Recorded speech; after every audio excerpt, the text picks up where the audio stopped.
right. Good morning, everyone. I'd like to dedicate today's event to two of Massachusetts' own children that were killed by the childhood vaccines, Elias Tembenis and Cecilia Cotton-Setti. This is for you. You are not forgotten.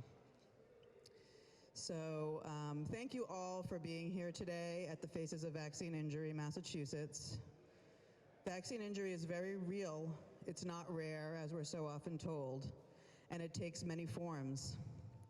Today, you'll hear the personal stories of Massachusetts residents whose lives have been forever changed, not only by physical injuries from the COVID shots, but also the crushing impact of mandates and overreaching public health policies. People who chose not to take the shot lost their jobs, careers, retirement accounts, and access to education. My name is Julie Booras. I am one of the founders of Health Rights Mass Advocacy. We believe every person has the fundamental right to make their own health decisions for themselves and their families, free from coercion. My own story begins when my child was injured by a routine childhood vaccine. I didn't have all the information, I didn't know the risks, and I didn't ask any questions. Because I assumed, like so many of us do, that everybody does it, so it must be safe, right? To be honest, I didn't really think about it. What still makes me angry today is that no one told me the truth. If they had, I might have looked more carefully, I might have delayed, spaced them out, or even skipped them entirely. But at the very least, as a mother who would do anything to protect her child, I would have made the choice I believe was best for my unique child. So that's why we're here today, to tell the side of the vaccine story the media ignores and censors. I want to take a moment to thank our sponsors today, Senator Peter Durant, who will be here later, Representative Justin Thurber, and Representative John Gasky.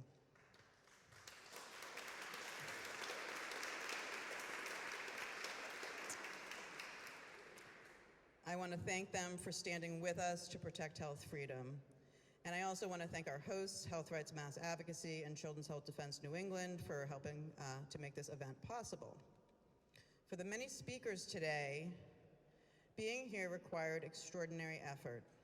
Some are vaccine injured, struggling just to get through the day. Others had to take time off of work, travel long distances, and summon great courage to speak out, and we honor their strength. Our message is simple. Public health policies meant to help are in fact hurting people, and it's time to course correct. Our asks today are threefold: for the Massachusetts Department of Public Health to listen to these voices and immediately end COVID and flu shot requirements for healthcare workers and for students who must complete hospital clinicals in order to graduate. Vaccination must be voluntary, not a condition of keeping your job or earning your degree. Our second ask is for the Massachusetts Department of Public Health to withdraw its recent recommendation of COVID shots for babies aged 6 months to 23 months and pregnant women. The evidence you'll hear today makes it clear that it's time to change course before more people, more babies are harmed. And our third ask is for the legislature to pass laws that will place checks on the governor's public health emergency powers. These powers are far too broad and were severely abused during COVID. There's two bills, Bill S. 1227 and H. 2011, an act relative to bodily autonomy and family integrity, sponsored by Senator Patrick O'Connor and Rep. Justin Thurber, who you'll hear from in a moment. These bills protect the fundamental right of the people of Massachusetts to make their own health decisions for themselves and their families, free from coercion, even during a public health emergency. And an Act S. 539H2431, an act prohibiting the requirement of a COVID-19 vaccine, an mRNA vaccine, or any other gene-altering procedure. This bill ensures that the Massachusetts residents have a genuine choice to accept or reject the COVID-19 vaccine, mRNA vaccines, or other potential gene-altering procedures without coercion. Because here's the truth. What we are seeing with our own eyes does not match the official data or the narrative being pushed by so-called experts. And I would like to close with one of my favorite sayings. The truth is like a lion. You don't have to defend it.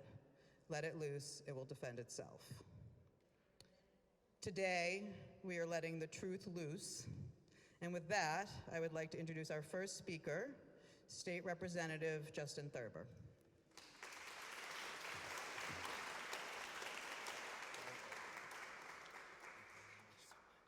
Thank you, Julie. Thank you, everyone, for being here. When I was asked to participate in this event, it's called, Faces of Vaccine Injury, and I am not vaccine injured. So I thought long and hard about what I would talk about. They said, maybe just talk about what happened to you, and I will, but I'm also gonna give you a little bit more of what happened to me that a lot of people don't know the story. So obviously 4 years ago, we were in the throes of COVID, and I had a lot of time on my hands. I like to find things out, do some research. I apologize, it just keeps falling. I like to do some research or whatever, and I'd share it, right? Like most of my friends on Facebook. Obviously, I think a lot of people were there. Some would take offense to it. You're trying to kill people and kill kids. And I'm like, no, I'm just trying to get information out. Always trying to be respectful. And I think a lot of my friends knew that's all I was trying to do. And they would fight for me, right? They would say, listen, Justin is, just putting information out there that you might not see to make a more informed decision. About 4 years ago, a little bit more than 4 years ago, after the vaccine came out, there was an Instagram post, and some of you might be familiar with it, some of you might not be, that actually gained a lot of traction and actually stayed up and wasn't censored for a long time. And what it was women who were having menstrual problems after getting the shot. I thought that was pretty serious. I think there was like 40, 50,000 people that had posts about their experience. So I said, hey, listen, I don't really want to get into this, but I'm gonna put on my Facebook, again, just a piece of information for people to have to make an informed decision. And what typically happened, I had a bunch of people that came out and said, how dare you do that? You're spreading misinformation. People are gonna die. And at the same time, in my Messenger and Facebook, I had 8 of my friends who reached out to me because either their daughter, themselves, or their grandmother, who was obviously through menopause, has started bleeding again. I was thinking about this as I was just thinking about what to talk about, and even at that time, I just couldn't understand why these people who were going through this wouldn't sit there and go on that Facebook post and say, listen, Justin's not wrong. I am going through this. We had mutual friends that knew both of us that wouldn't stand up and say, I am suffering from this. My daughter is suffering from this. My grandmother is suffering from this. We're not saying get rid of these shots. What we're saying is there's something going on, and maybe can we make an informed decision or look at this? Now, fast forward a couple months later, I got a lot of shots in the military. A lot of people like to call people like me anti-vax. I'm not anti-vax. I have more vaccines than probably most people in this building. 29 years in the military will do that to you. I got a little more time. I got John Gatsky's time. I'm on a time clock. And I knew I wasn't gonna get this. I was kind of wanted to finish my 33 years. I did 29 years. And I said, I'm not getting the shot, and they forced me to retire. A month later, my wife was put on unpaid leave, and a couple months later was fired. One of only 3 teachers fired in all of Rhode Island for not getting the shot. For 2 months, we sat there, didn't know what to do. One of our oldest child was gonna start college. Do we sell the house? Do we move? I sat there and thought a lot about it. I said, listen, I dedicated 29 years of my life fighting for this country, for people to make their own decisions, to have their voices be heard, to not be censored, to make medical decisions that are right for them. And to me, I didn't know really what else I could do. I felt like we were losing ourselves as a nation, and I didn't know if this was the same country I was defending. So a buddy of mine that also got fired from the military reached out to me and said, hey, will you run for office? It's a tough decision. No money, don't know what your job prospects are. Your oldest gonna start college soon. It would have been easy to sell my house, move to Virginia where she was gonna go to college, have a nicer house, and not have to worry about this. But that's not me. I'm a fighter. And I want to convey something else to everyone here that's going to talk today, because here's one of the things, like, yeah, you can say Justin's a success story. 4 years later, he's a state rep speaking in front of you. That took a lot of work. It still takes a lot of work, but your voice matters. My voice does not matter more than anyone here's voice matters. And I will tell you, I understand there's a lot of times that the people in here have gone through things. You've had tough days. No one's listening to me. No one understands. You want people to hear you. So thank you for coming here to let people hear you, because what I hope happens is I hope more people start realizing that there's other people out there that are suffering just like you. Just like my friends who couldn't speak up, and I wish they did, I hope that you speak up so we can have the important discussion that should have happened before. So thank you everyone for being here. Thank you for doing this, and I appreciate your time.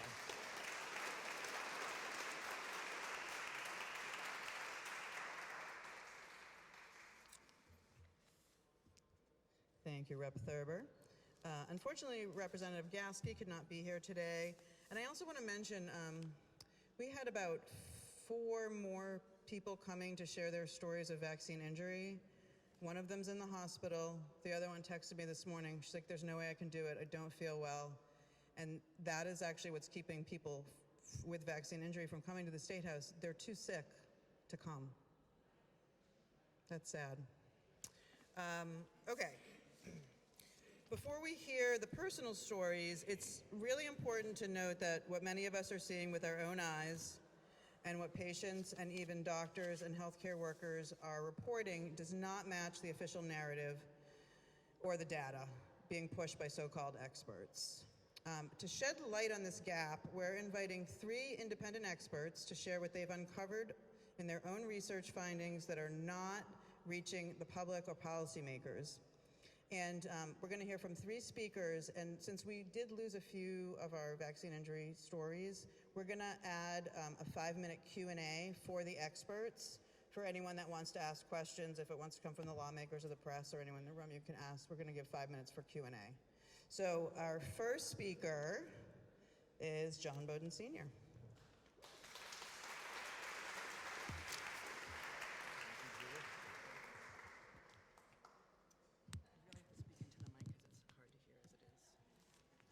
Thank you, Julie. Thank you, Julie. I'm going to have to hold it. I think it was, 2 years ago or three years ago? I don't know when the last time I spoke here was. I was standing at this very podium in this very room. I wrote my book. Yeah, Bonnie's holding up the book. So I wrote my book in 2 years ago, and I started selling it a year ago. And I'm going to talk about, in a minute, chapters 1 and 2. But a lot has happened since then. I'll bend over.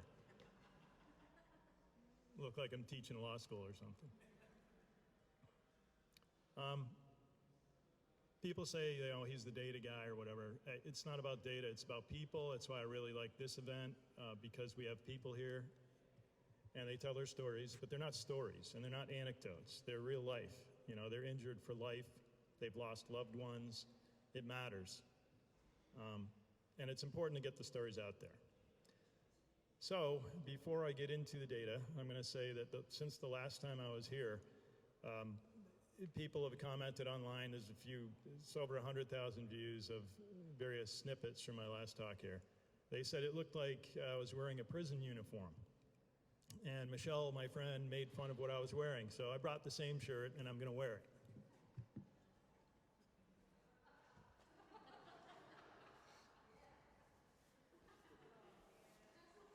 All right, I love my rugby shirts.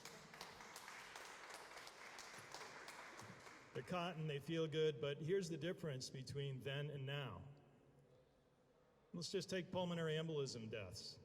There's another 300 people dead from the vaccines in Massachusetts alone since the last time I talked, and that means over 700 excess pulmonary embolism deaths from the vaccine in Massachusetts. And if anybody wants to challenge me from the government, will be happy to show them all the data. And I have the data. I have all the death records from Massachusetts from 2015 through 2024.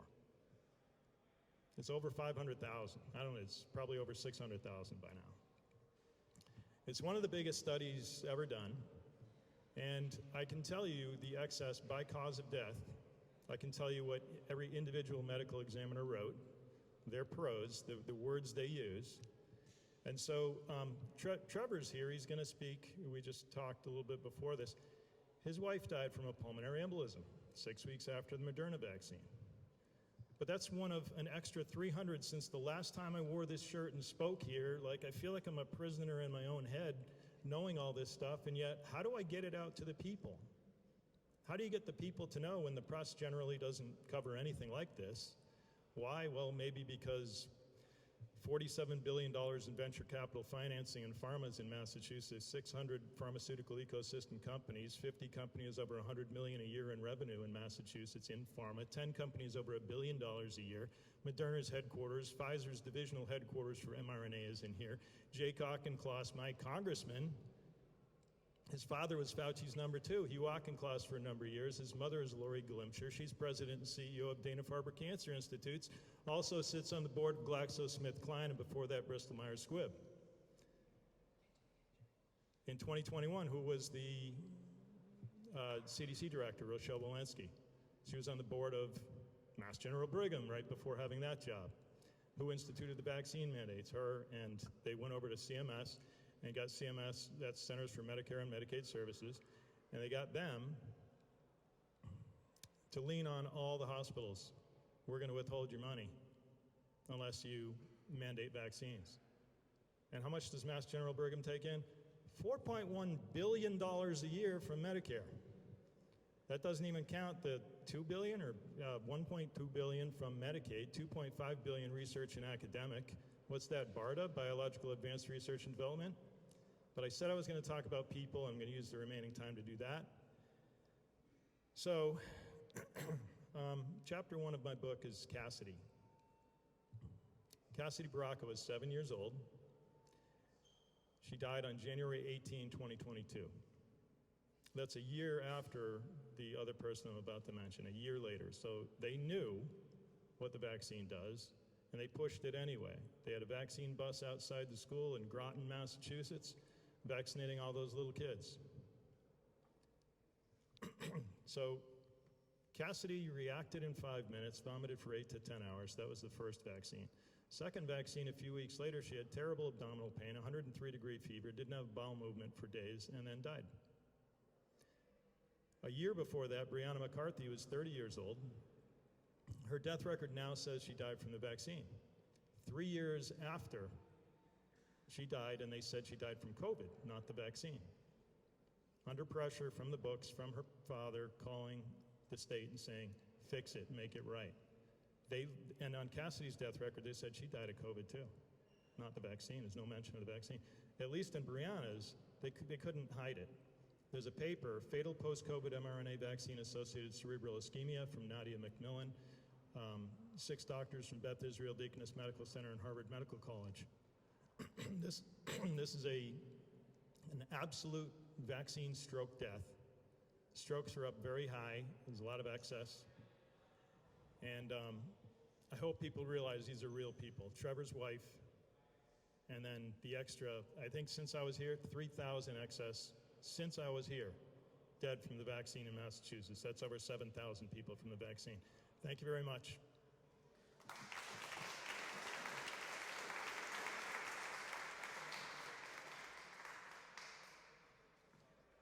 I'm afraid to move this because it will go back up. Next up, we have Kevin McKernan. Thank you, John.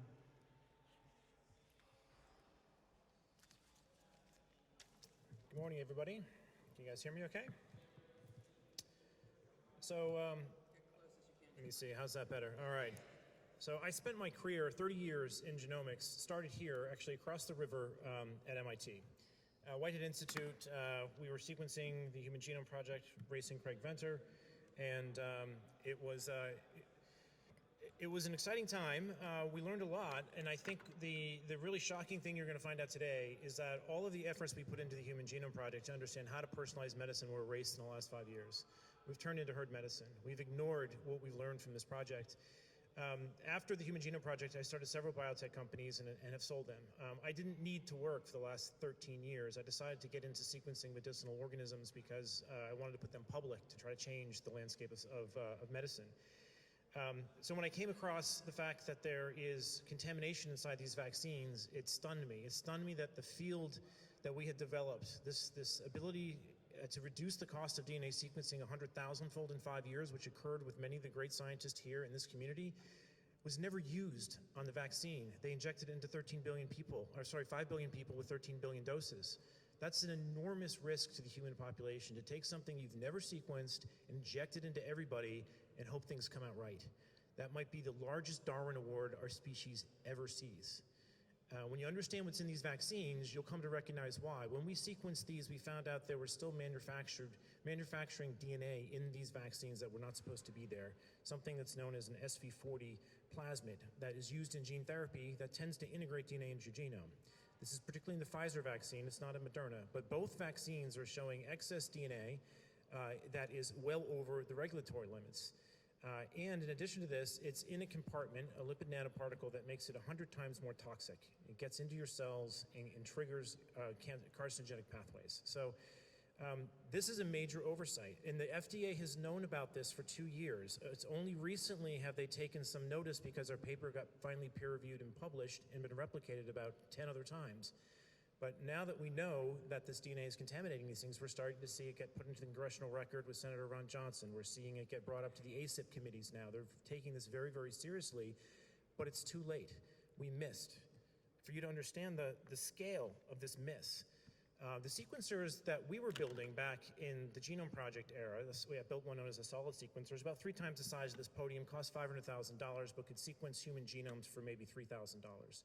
The sequencers we had available to us when we built these vaccines, it's right here, $1,000. $90 is all you needed to QC a lot to find this problem, and they completely missed. Why did they miss? They missed because they have absolutely zero liability. They do not care about quality. They never will. So until you put liability onto these vaccines, they're going to have an avenue to inject your children with poison for the rest of eternity and have no accountability for this. All right, this is absolutely manufacturing slop gone off the rails. This is something that absolutely needs to be addressed. The remaining time, I want to point you to Japan. Okay, Japan has gotten the most of these vaccines. 80% of them are vaccinated. 13% of the country has gotten 7 vaccines. They are at a stage now where the excess mortality in Japan, directly coincident with the vaccination program, is now greater than the tsunami in Hiroshima combined. The actual lifespan of Japan has decayed 5 years since this program is put into place. It's a demographic disaster. Their birth rate's less than 2.1 now. They will never recover from this. This is going to happen in many other countries that aren't allowed to speak about this. So we have to get very vocal and very loud about the manufacturing slop, and particularly the mandates. You cannot be mandating liability-free experimental injections into other people. I don't care if it's a medical exemption, I don't care if it's a religious exemption, the answer is you can be exempt because it's your God-given right to not allow other people to shove toxins into your facility or into your body. So this is something that needs to change, all right? We cannot have an avenue where the government and pharmaceutical companies can collude to inject you with things that are never been quality checked. Quality checking as small as a USB drive is all that was required to avoid this. And it was skipped. And it was skipped because of mandates, because of liability waivers, because people are afraid of a cold. They want to inject their neighbors' babies with stuff. This is sheep-like behavior. It's unconstitutional, and it has to end. Thank you.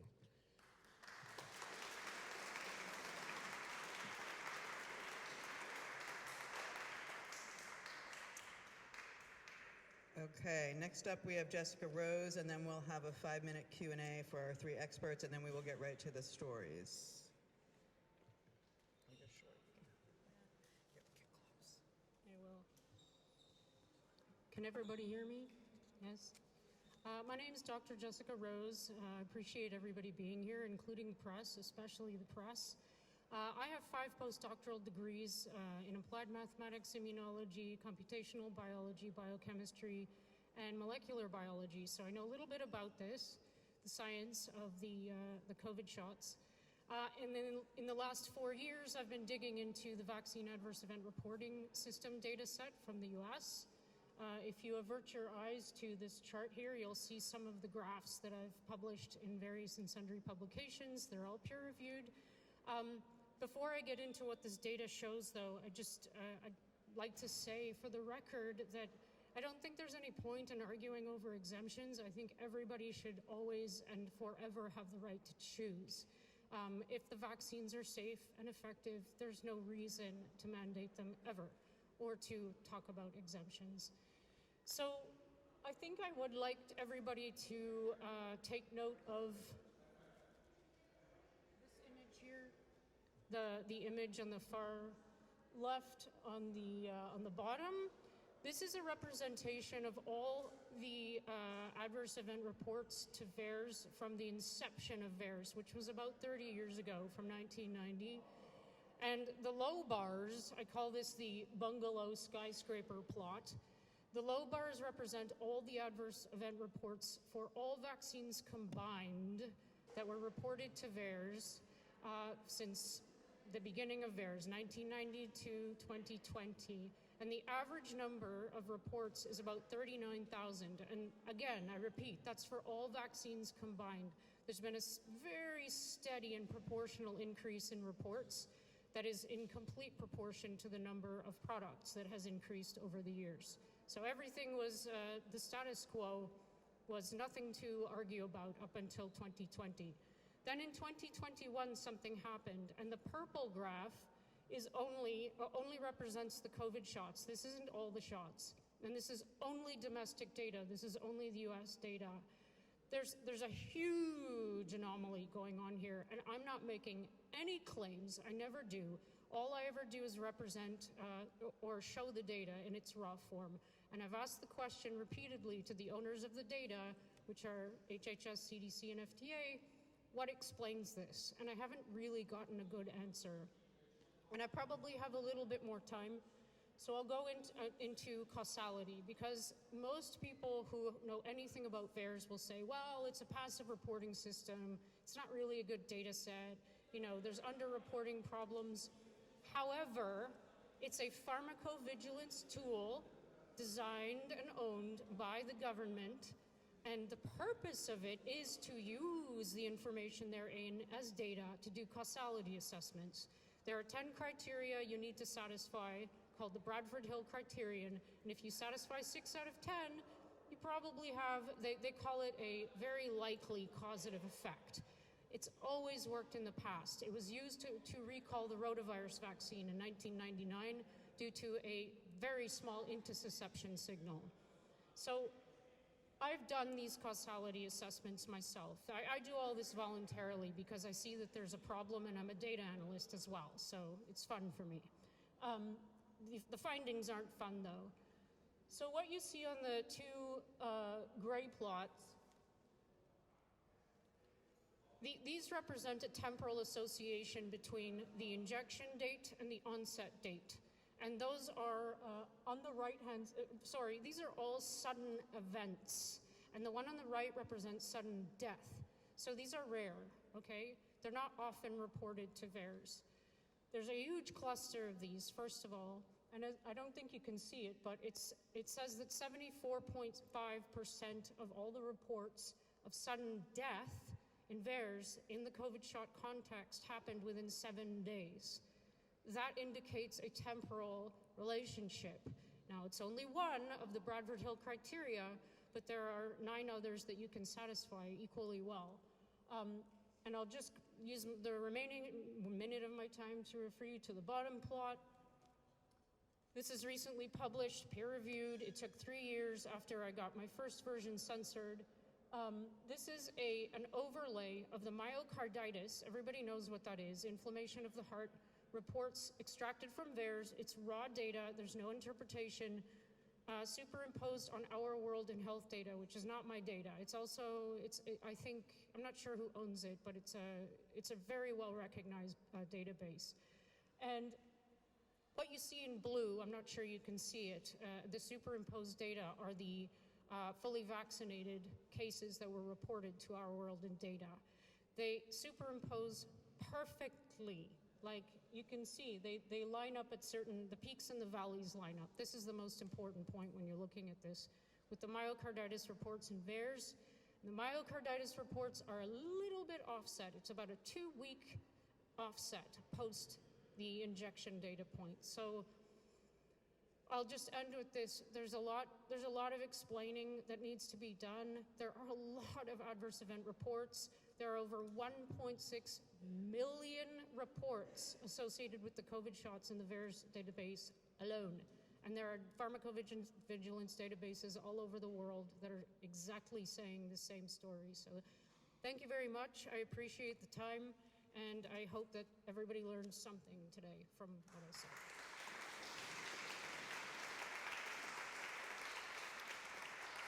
Okay, we're going to have a quick 5-minute Q&A for anybody that has questions for John, Kevin, and Jessica. Do you guys want to come up? Would that makes more sense.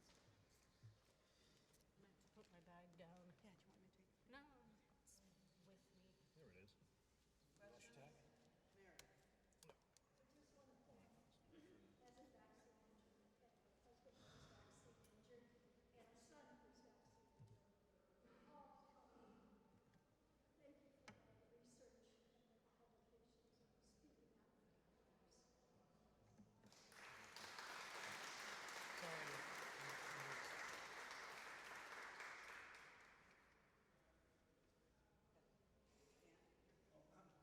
There it is. So, Kevin, you mentioned about the DNA plasmid contamination S40. Can you flesh that out a little bit and tell us what that means more in layperson's terms and what impact that has on people's health and what you might expect going forward? Okay, so first and foremost, for those who didn't hear, he's asking you to more explanation on what this SV40 thing is. The first thing you should know is it was never disclosed to the FDA. That is a violation of all regulatory guidelines. You have to disclose everything that's in these shots. They omitted this, and it wasn't an accidental omission. We know from the data forensics on this that they intentionally omitted it. The tools that annotate plasmids annotate the whole plasmid. Someone at Pfizer went in and erased this to hide it from the public. Now, this thing's associated with cancer. What did Pfizer do after they released this? They went and bought up cancer companies, $43 billion for Seagen, $2.26 billion for Trillium Therapeutics. This is an intentional system that is designed to create a cancer wave, and they're going to profit from it. Why does it create cancer? It binds P53. The SV40 promoter is published by Drayman et al. To bind the tumor suppressor gene P53. It's also published by Sinigel et al. To be a somatic hypermutability element, which triggers the ApoBec pathway in cell lines. It's also used in gene therapy vectors to integrate. So there's a host of issues with this DNA. The FDA will tell you it's not functional after they got caught not knowing about it, but it is very, very functional. We use this in all types of plasmids, and it makes it so that that DNA can replicate inside humans. It's a mammalian replication, origin of replication. It should never be in a mammalian vaccine.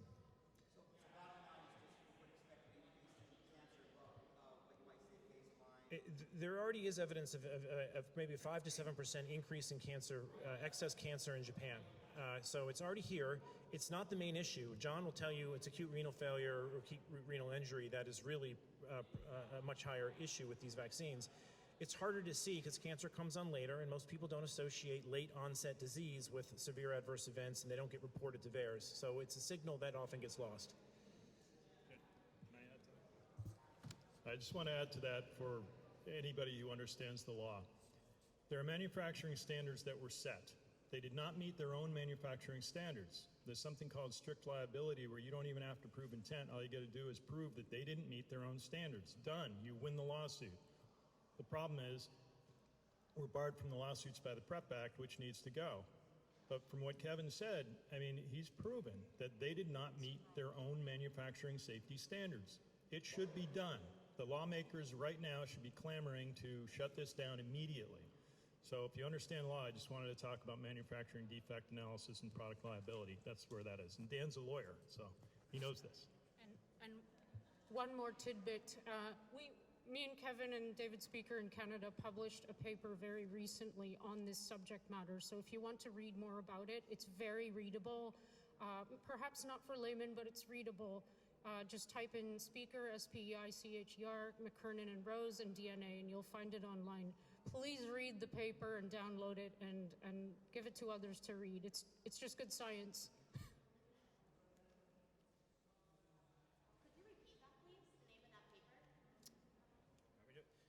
Speaker et al. So Speicher. It's in the Journal of Autoimmunity, and it's the #1 downloaded paper now from that journal. So it hopefully will be right up on top.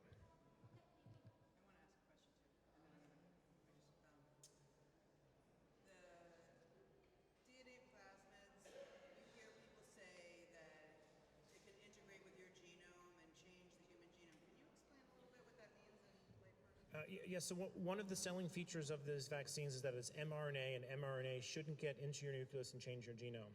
The moment there's a DNA contaminant in there, that story's out the window. So these DNAs from the plasmids have nuclear targeting sequences. They get to your nucleus, and they likely integrate at some frequency. Whether those turn into cancers or not, we don't know. Whether that's clinically significant, we don't know. Sometimes the immune system will clear these cells out if the DNA integrates and causes problems. I think the integration story is a little bit of a misdirection. I think pharmaceutical companies are asking everyone to look for that, and unless you find that, it doesn't matter. That's not true. In fact, the moment the DNA gets into the cell, it triggers a particular pathway that can be oncogenic, known as the C-gas sting pathway. It's an inflammatory response because it sees bacterial DNA in a cell, and it thinks you're septic. And so you get this massive cytokine and interferon response. So it's the transfection of the DNA into the cells is the problem, that it's come from bacteria, and since it's bacterial DNA, it has some methylation signals that trigger a certain response. I think that's the main issue that we're probably seeing in more of the acute side of the reactions. If it's proven that they've integrated, that of course might be playing a role in cancer. But once that DNA has gotten into the cell, it's inhibiting P53. That's right there. That's where it should end. If any shot has a P53 inhibitor that was never disclosed, it should be banned from the marketplace, and the people who did it and hid it from regulators should be in jail. Can I just add one thing to that? Because I can hear some thoughts right now saying, so how did it get in there? This is through the production process. So that when Kevin was speaking about the process 2 used in the commercial products, they used to an E. coli plasmid system. So it's the final step, the cleanup of the nucleoside modified RNA that was not done properly. So the DNA carryover happened. I won't get into detail, but that's how it happened. And there are many ways you can test for a pure product at the end that these guys they're using. And they're using, anyway, this all should have been done properly, and it wasn't. And it's clear because there's DNA in the vials.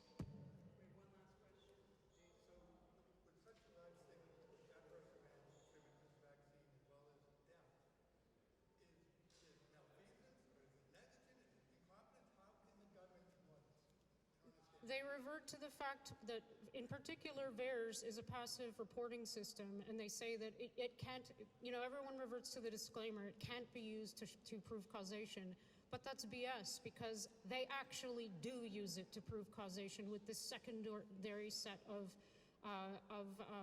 methodology that I mentioned, the Bradford Hill. So it's an excellent question, and it's the one I've been asking for ages, and I just want to reinforce the fact that this is just one data set. All the data sets all over the world, not just health databases, are showing exactly the same signals. You can look at, well, anyway, I won't go on. We don't have time.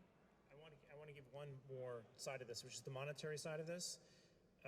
The NIH has $1.2 billion in royalties coming in for these vaccines. They are not going to speak against them. The FDA gets half of the revenue from the PDUFA Act. They're not going to, the PDUFA Act means pharmaceutical companies are funding half of the FDA budget. The CDC has a CDC Foundation, which allows the Gates Foundation and other people to fund the CDC. None of these agents are independent. These agencies are effectively pharmaceutical marketing firms disguised as government regulatory bodies. That's the problem.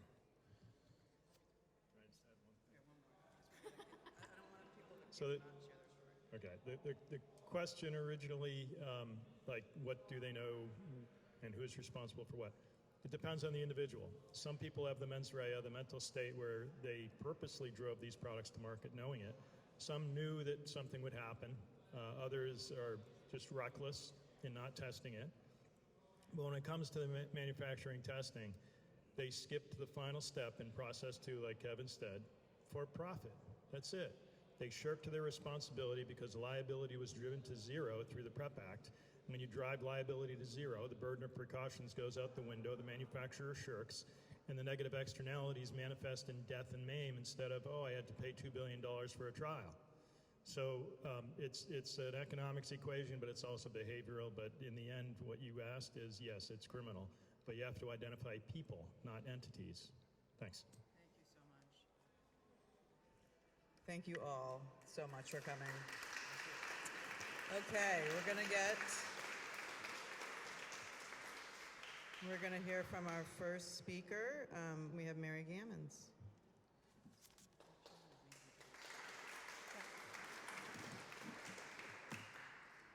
My name is Meredith Gammons. I go by Mary, like in Christmas. Okay. I am a retired RN with a background in public health, OB, and pediatrics. I was also a very active, healthy senior until March 30th, 2021. I still have no scripts. I, at that time, took my second Moderna COVID shot. Within 12 hours, I awoke from my sleep. My body was on fire.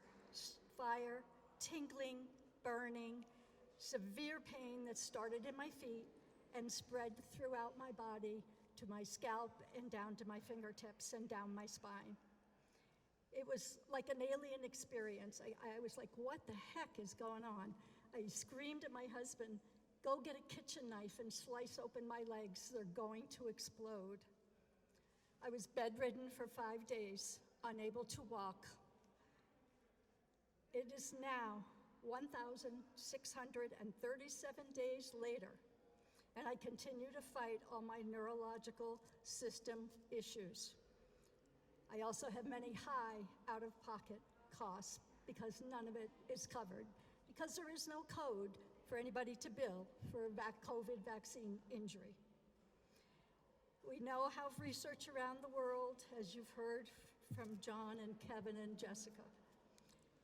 We know that 17 million plus have died around the world, and many, many more just in the States, hundreds of thousands of us. Cardiac, vascular, immune system, neurological, fertility, menopausal, stillbirths, miscarriages, menstrual cycles, gene mutations, turbo cancers, and of course, many deaths. All are in excess, as John has proven. We know every batch was not the same and highly contaminated. You just heard it. We've all been poisoned. My husband was also healthy. He now, as of last November, has a mutated, acquired gene mutation. It is not genetic. He has a very high platelet count, which also causes bleeding issues. So we go between clotting and bleeding.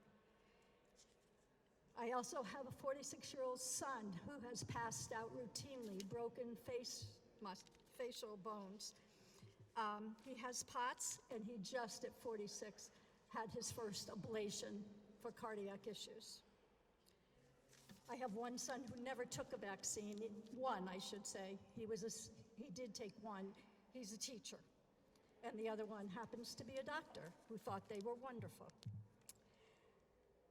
I have 16 double column pages of a notebook that I organized of family and friends who died, who were injured from 21 on. I cannot keep up. It's not over yet. We all know someone. We know now that big pharma, government, media, and the medical world colluded and denied us care, informed consent, and the rights to our own body. What happened to do no harm? Where is the medical community?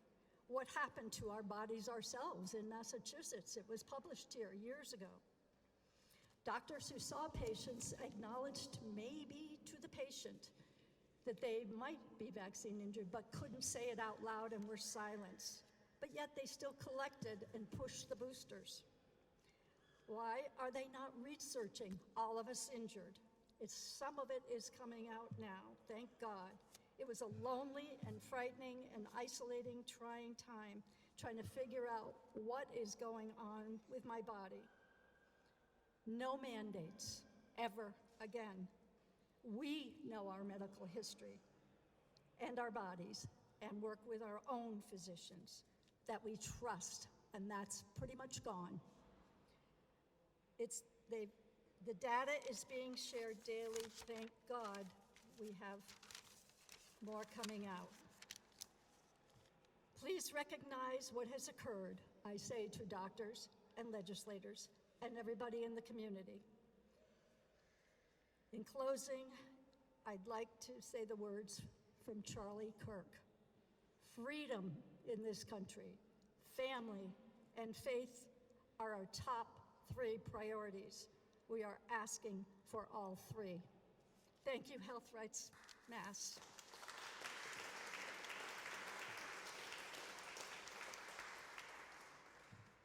Thank you, Mary. I should also add that Health Rights Mass has a vaccine injury support group that Mary is in. And so if anyone is vaccine injured and they need some help, they can go to the Health Rights Mass website and sign up and get connected with some other people, and maybe we can find some answers. Next up, we have Trevor Dillman.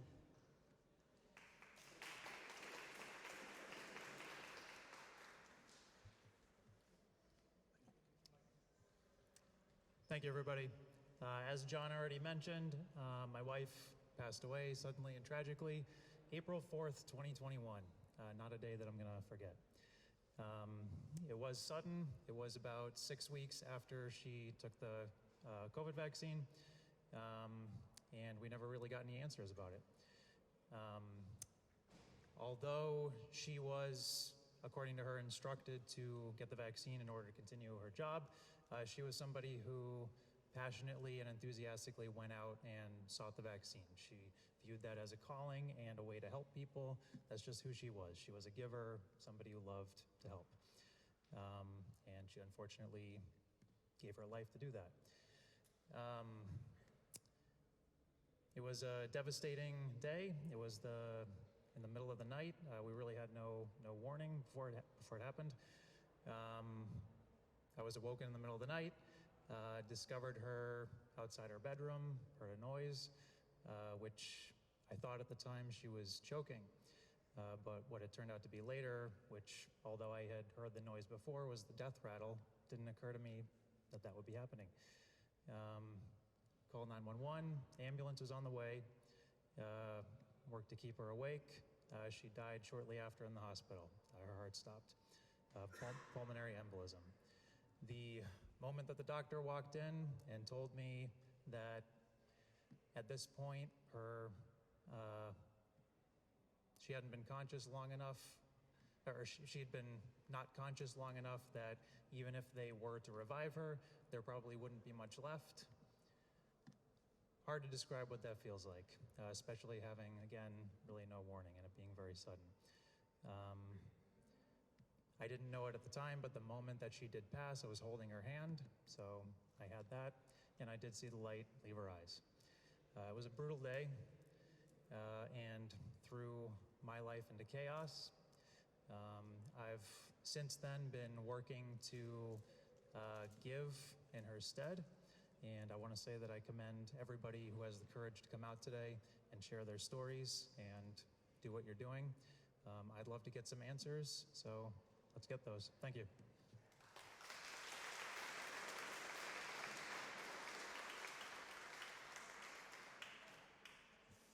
Thank you so much, Trevor. I'm sure that's hard to tell every time.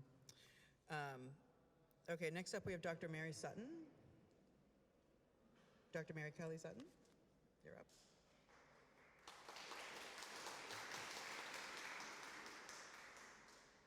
I'm Dr. Mary Kelly Sutton. And 10 years ago, I was working in California. I've practiced family medicine for about 50 years. And 10 years ago in California, the only thing that would stop a child entering school from having to take all vaccines was having a doctor's written medical exemption. I want to tell you one of the stories that I heard. A mother told me that her older son at age 12 received a Tdap routinely, developed kidney disease, and died. It was autoimmune lupus nephritis. Now she was being required to vaccinate a younger child, and she asked me to give that child exemption from vaccines. I knew that the ACIP recommendations did not say anything about exempting in general, but also did not find a contraindication to vaccinating was that a sibling or a close family member had died from a vaccine. I also knew that vaccines were not studied to understand why adverse reactions happened. So I couldn't, in good conscience, say, we can understand why this happened to your older son, and we can test the younger son and see if he too is vulnerable. I couldn't let her face this threat of second loss, and I gave the vaccine exemption. I've heard numerous stories like that, and I've written numerous exemptions. I lost my medical license when California investigated me, even though I was writing exemptions in precise conformity with the letter of the law. So I have no career. I spent my retirement on attorney's fees. And when I came to Massachusetts to be grandma, the legal principle of reciprocal discipline also resulted in my Massachusetts medical license being lost. So I want to let you know that this is what happens to doctors, and so the medical exemption is not a strong option. But no matter what I've lost, it's nothing compared to what parents have lost, because they look at the human potential of the child that they have cared for and see that it's totally taken away. And this loss needs to be stemmed. Thank you.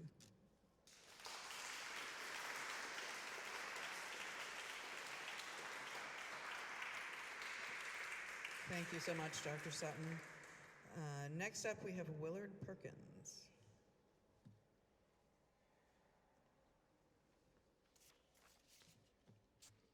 Thank you. At my age, it's an adventure to come in here, but I will say it's really worth it seeing all these stories, and certainly the least I could do to share my story. A little different. Mine is about a job loss. So my name's Will Perkins. I'm a professional engineer and real estate developer. In 2017, I was hired by the Baker administration to take over a struggling state agency. As an engineer, I'm dying to fix this, but she'll put the flag up if I do that. But so the Designer Selection Board selects designers to kind of keep politics out of so the agencies don't pick their own designers. So I ran that. It was a 12-member board, and I laughed at first because I'm pretty outside of the government. I'm more free enterprise.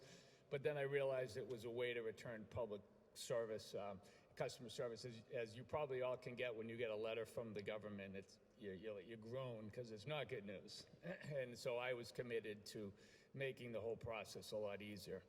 So during my time there, I passed legislation. The thresholds for triggering designer selection for the municipalities, the whole state, hadn't been updated in 20 years, so we upped that.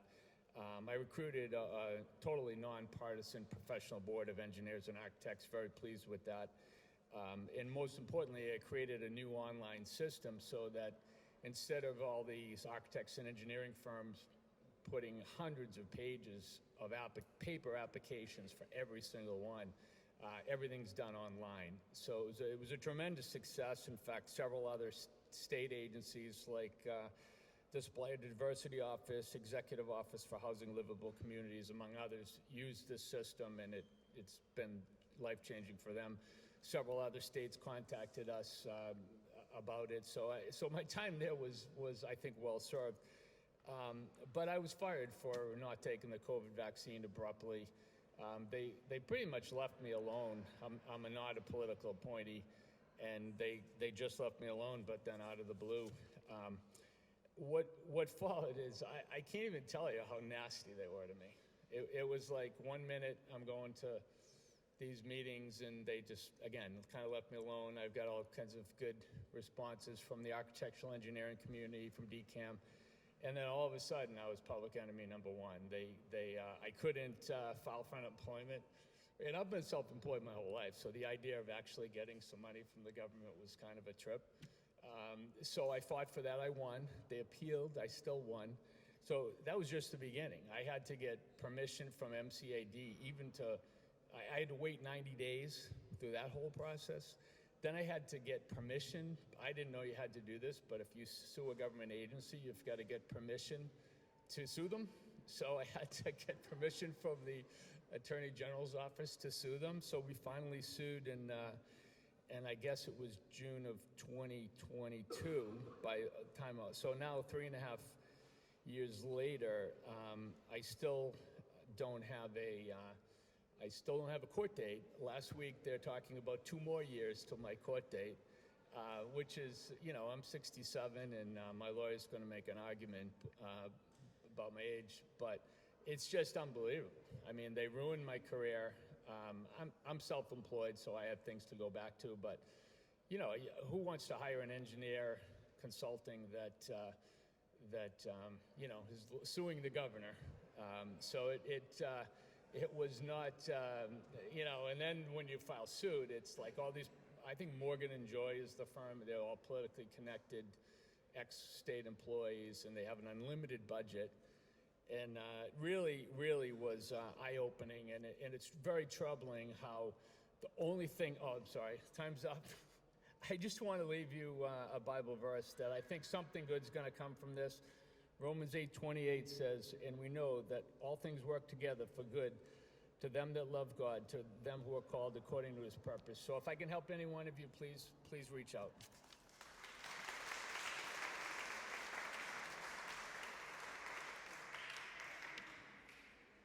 Thank you so much, Willard. Our next speaker is Carol Mitchell. Thank you for coming. I know it was a challenge for you to get here today. Good morning. My name is Caroline Mitchell. I had done what most moms try to do, stay home, raise your family, and then attempt to work when it gets appropriate.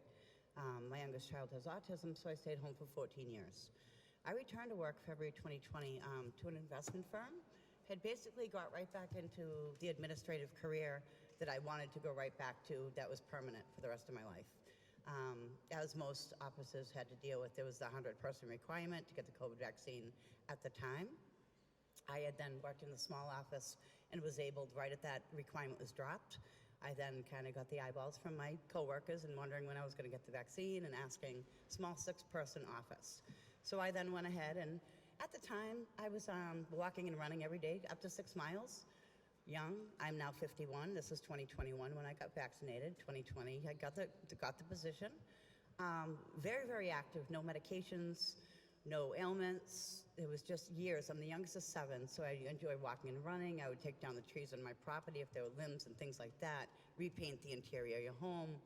I was a automotive mechanic at the age of 20, so I was just very strong and healthy all these years. I got the vaccine immediately. I was down. The two nurses standing next to me to make sure I could go home, that 10-minute wait was no longer 10 minutes, turned out to be a half hour or more.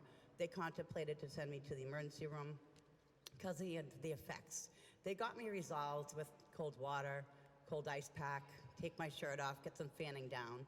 I went home that evening, go to bed, and in shorts. It was April. I'd walk and run that morning right down my road, went to work till 4 p.m. and then proceeded to get the vaccine.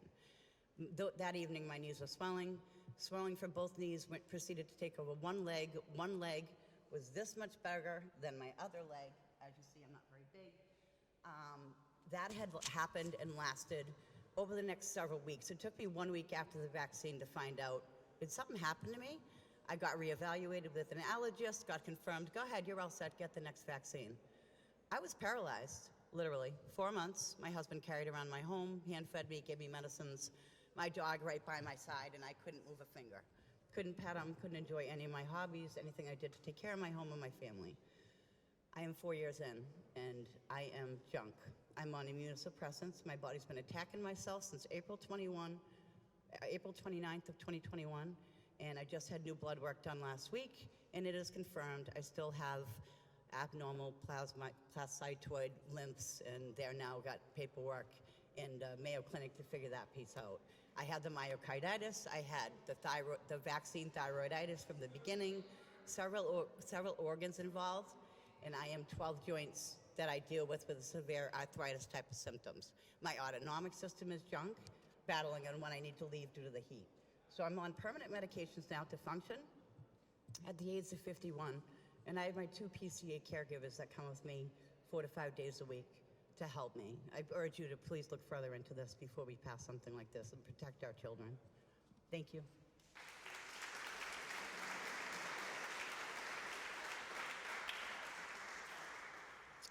Thank you so much.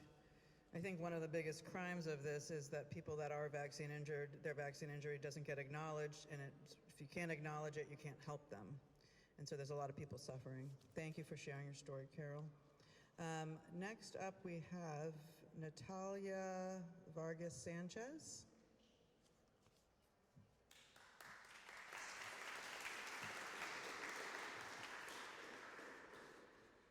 Good afternoon. My name is Natalya Vargas Sanchez, and I am here to share how the COVID-19 vaccine mandates for healthcare workers deeply impacted my career, my family, and our future.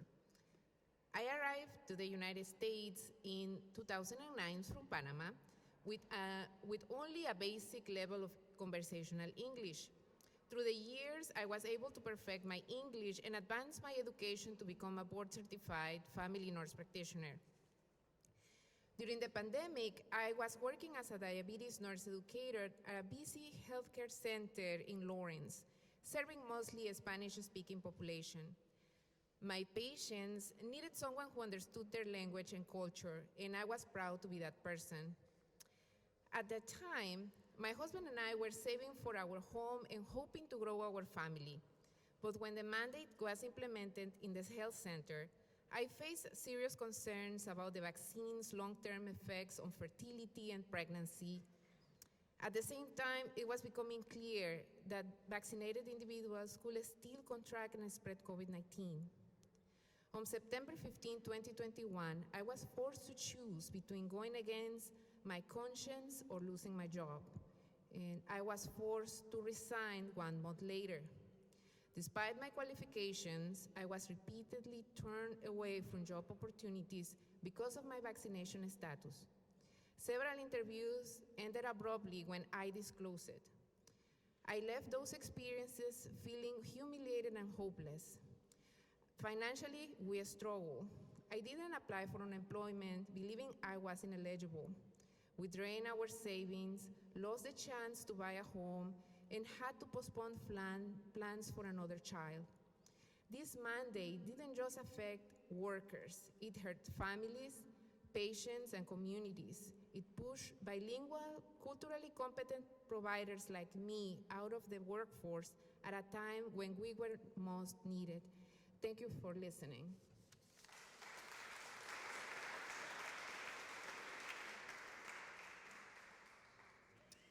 Thank you, Natalya. Our next speaker is Carol Thomas.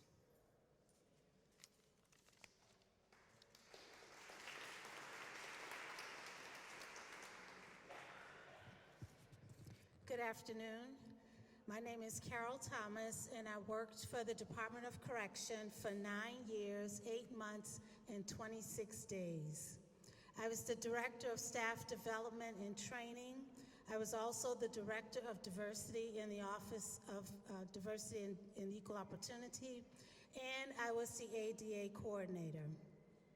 In 2021, the Executive Office of Public Safety and Security had a meeting with the ADA coordinators to tell us how to handle requests for exemption for medical and religious reasons for the vaccine. We were told that Charlie Baker's goal was to get shots in the arms by any means necessary. We were also told that he wanted to become number 1 in the country with the most vaccinated people. During that meeting, we were given a script, and we were told that the Pope was okay with using the stem cells from aborted fetuses in the process. Therefore, any religious exemptions would be null and void. We asked the question, well, what if someone didn't agree with the Pope? And the response was, just dig deeper. After the meeting, some of us were uncomfortable with that response, so we contacted the general counsel of another agency, and we relayed the information and asked for advice. He told us that the Americans with Disability Acts did not change because of COVID, so we were to still use the reasonable accommodation policy for religious and medical reasons. I forwarded that information on to the legal department of the Department of Correction, as well as to my boss. At that time, I had approximately 500 requests for exemptions, and I had approved 30. On October 6, 2021, I was fired. The Department of Correction said it was not their decision, but it came from the office of Governor Baker. After that time, some of the employees contacted me and said although they had received the exemption, after I got fired, it was reversed and then they were fired. Other employees who volunteered to get vaccinated were told they had to sign a letter stating that as a condition of their employment, they would continue getting vaccinated. I was fired because I chose not to violate the civil rights of the employees at the Department of Correction. Therefore, Charlie Baker could not get his gold star. Thank you.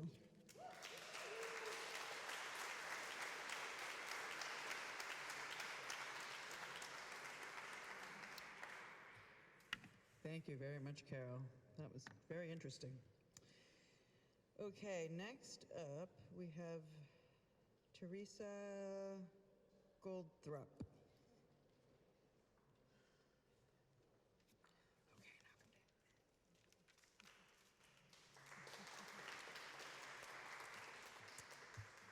First off, I would like to say, Carol, I was fired from the Department of Correction too, and you were my hero because I remember hearing all about you.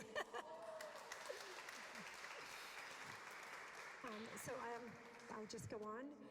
Hello, good afternoon. My name is Terry Goldthrop, and I'm here today to share how Executive Order 595, which was the mandated COVID vaccine, changed the course of my life. For over 15 years, I proudly worked at the Massachusetts Department of Correction, helping men achieve something that many of them thought was impossible, earning their high school diploma while incarcerated. I loved my job. I received excellent evaluations, and I believed it was a career that I would retire from. This was more than a job to me, it was a calling. I really enjoyed it. I did teach in the public and private sector, and left that to go teach in the Department of Correction, and there was just something about it. When Executive Order 595, the COVID vaccine mandate, was issued, everything changed. Even though the order was rescinded in May of 2023, I have not been able to return to my position. Each time I apply, I'm told, after careful consideration, you have not been selected for my job that I got exceeds in. Because when I reached out directly to get clarification, I was told I left on bad terms because I refused the COVID vaccine. I don't believe standing by my health and my good conscience should be considered leaving on bad terms. I declined the COVID vaccine for personal reasons. My father-in-law passed away after receiving it. One of my best friend's husband received it, and 3 days later, at 55 years old, had a stroke. I could go on and on. But I also refused it for my own medical history. My doctor's concerns. I have AFib. I have a history of blood clots. She was willing to write me a medical exemption. 2 days later, she called me and said, I'm so sorry, I can't write you that exemption. Stewart Medical told me that I would be fired if I write you a medical exemption. My religious beliefs. That was another reason. I did try for the religious exemption. I went all the way to the Office of Employee Relations in Massachusetts. Yet my requests for exemptions were denied. I pursued every level of grievance available. And to this day, I'm still waiting for answers. I have not heard back from the Massachusetts Office of Employee Relations regarding my hearings resolution. And I've been waiting since March 6th of 2023. And every time I call my union and I ask for his name or their name, I'm told, oh, we can't tell you, but there's no time limit. I'm like, no time limit? After I was told it would be 30 working days. This ordeal continues to be an ongoing struggle and has affected every part of my life. Emotionally, the stress strained my relationships with family and friends. Financially, I had to take a lower paying job, which has made it hard to pay the bills. It's unsustainable. Medically, the stress has worsened my health. I now have high blood pressure. And personally, it has derailed the retirement plans that I worked toward for so many years. I'm here today not only for myself, but for my children, my grandchildren, and the people here of Massachusetts. No family should have to endure the unnecessary pain, stress, and hardship that so many of us had to experience as a result of this mandate. Thank you.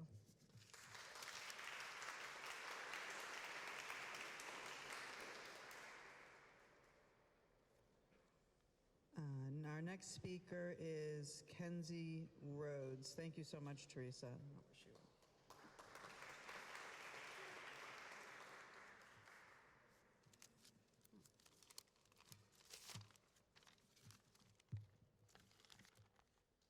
My name is Dr. Kenzie Rhodes, and on November 4th, 2021, I was fired from the Department of Children and Families.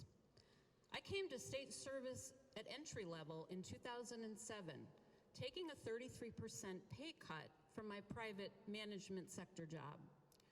And after 7 years, I became the chief financial officer of a state hospital, a job that required vaccines.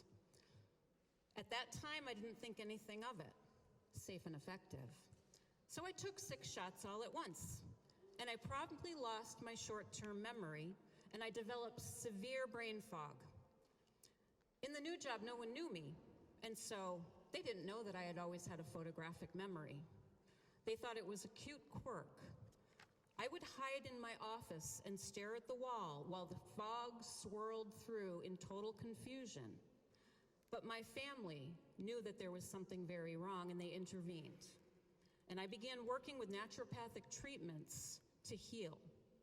I never regained my photographic memory, but with great expense and a great deal of hard work, I did heal. But I would never again trust doctors, and under no circumstances would I ever take another injection. I was promoted to regional manager with the Department of Children and Families, and then COVID hit. In June of 2021, I was horrified to learn that DCF had classified the experimental COVID shots as routine medical for children. That summer, the governor mandated the shots and required self-registration in an electronic database for all employees. At management meetings, our commissioner, Linda Spears, announced that all union CEOs had been told that there would be no bargaining, and that managers of our agency and managers across the board in the state agencies affected were warned.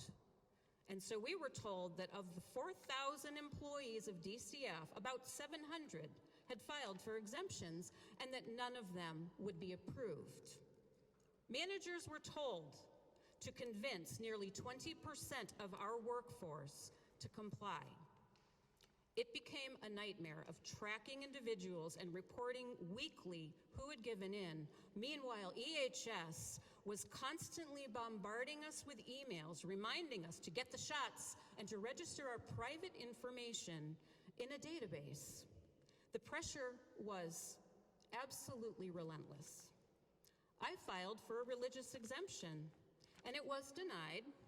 And when I told the EHS director that they were violating Title VII of the Civil Rights Act, she told me it didn't apply to them. In the weeks before I was fired, I and a group of about 20 fellow suspended state employees reached out and contacted our state representatives and senators begging for help. We were all told that there was nothing they could do. I was fired, and I lost almost everything: my career, a $90,000 a year salary, my reputation, my friends, my home, and I ended up living in an old camper. I survived on a small pension that I had just become eligible for. But you don't really accumulate much after only 14 years of state service. But it was enough while I began rebuilding my shattered identity. But I kept asking, how did Massachusetts get away with mandating medical tyranny? And why were they so sure that the law didn't apply to them? And so I began some deep research. And guess what? I discovered that the state government isn't what they claim to be. And so I got out of the system and I declared my status on land as an American state national, and I have been on that path ever since, and I would never go back. And so now I'm here telling my story because these wonderful and honorable people asked me to, but unfortunately I don't really believe that the general court is willing or able to do the right thing by the people. And so I'm inviting them to prove me wrong. Thank you.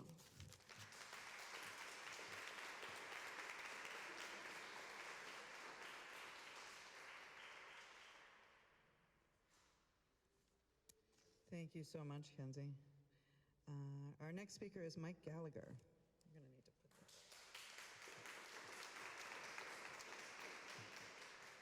Thank you. My name's Mike Gallagher. Diabetes, autism, cancer. None of these severe conditions should ever be a part of a child's story. However, our family contains all of these. Sorry. Each of my children was diagnosed with one of these diseases within months of their 18-year-old vaccination. As I look back at the decision to blindly trust the doctor's directive to vaccinate our children, without question, we realize that the decision caused our children and us years of pain and struggle that continue to this day. Our blind trust was backed by our naive assumption that the medical professionals and government agencies did their due diligence to ensure the absolute safety of vaccinations. We learned from our own in-depth research that this was false. Some of the things we endured were waking up at 2 a.m. to give our child an insulin shot at 18 months old, spending over a month in the hospital with a 22-month-old with chemotherapy, and dressing in nuclear protection suits to change her diapers.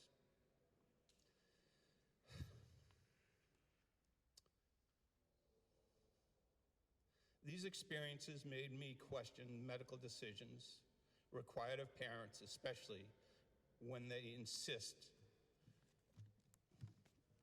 Apologies, I got lost. These experiences made me question medical decisions required of parents, especially when my instincts suggested the possible link between these sudden illnesses and the vaccines my children received.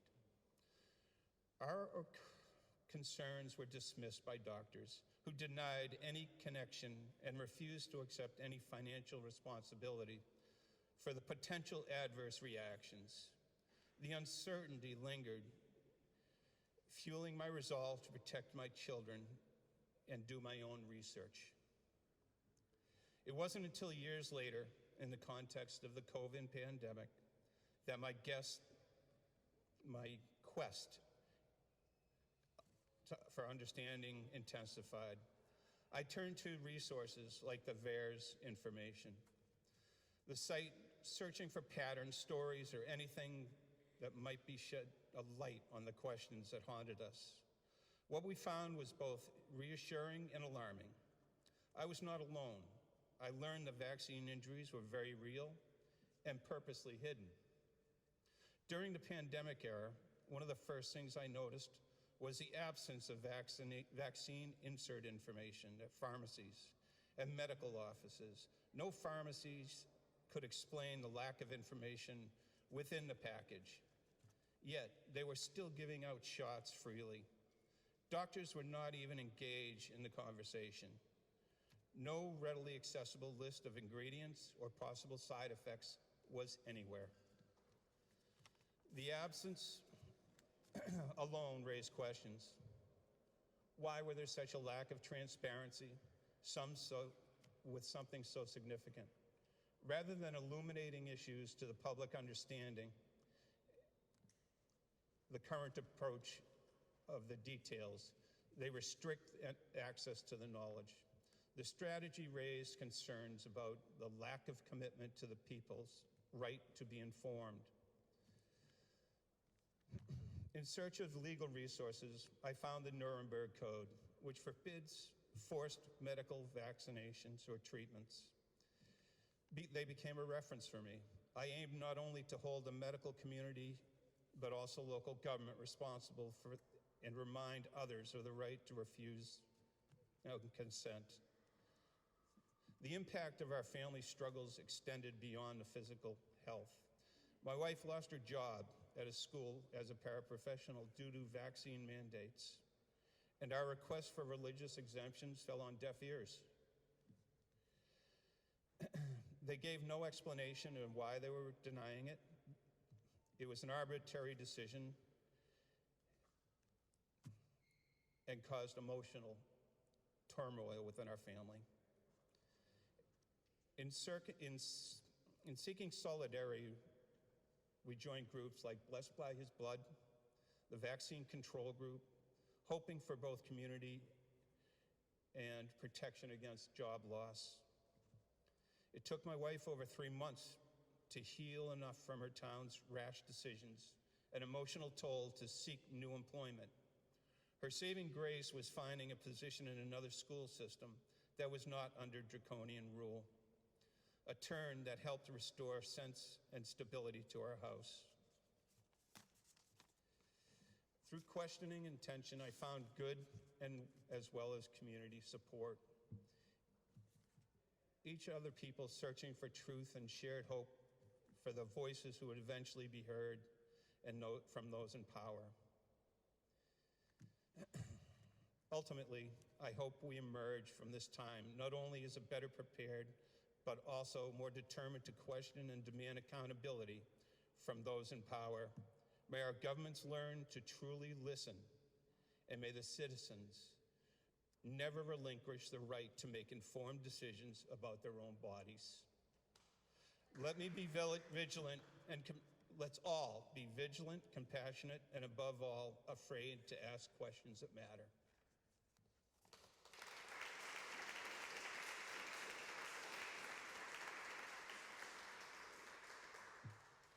Mike, thank you so much. Your family has seen their fair share of vaccine injury, that's for sure. Andrea Makada, sorry. Rhymes with Hakuna Matata. Okay. Good afternoon. It was the day before Thanksgiving in 2021, only a year after COVID-19 left the nation in its drastic wake. This holiday season was even more meaningful as families and friends had been torn apart by the physical and emotional turmoil of the pandemic. So it was especially shocking when I opened my mail to discover a letter from the state of Massachusetts, the Department of Children and Families, stating that I was officially terminated from my job. Charlie Baker's mandate to enforce the COVID-19 vaccination eliminated needed social workers like me from helping Massachusetts orphans and families, both during the pandemic and in the aftermath of COVID-19. Despite my state-recognized religious exemption, I was not offered accommodations that would allow me to continue to perform the function of my job responsibilities. I was simply terminated. Although I proved I was fully capable of abiding all of the prevention protocols provided while successfully carrying 25 cases, working overtime, performing extra duties outside of my responsibilities to support my coworkers who were medically compromised. It did not matter. According to the state, my state-recognized exemption caused the state, and I quote, undue duress.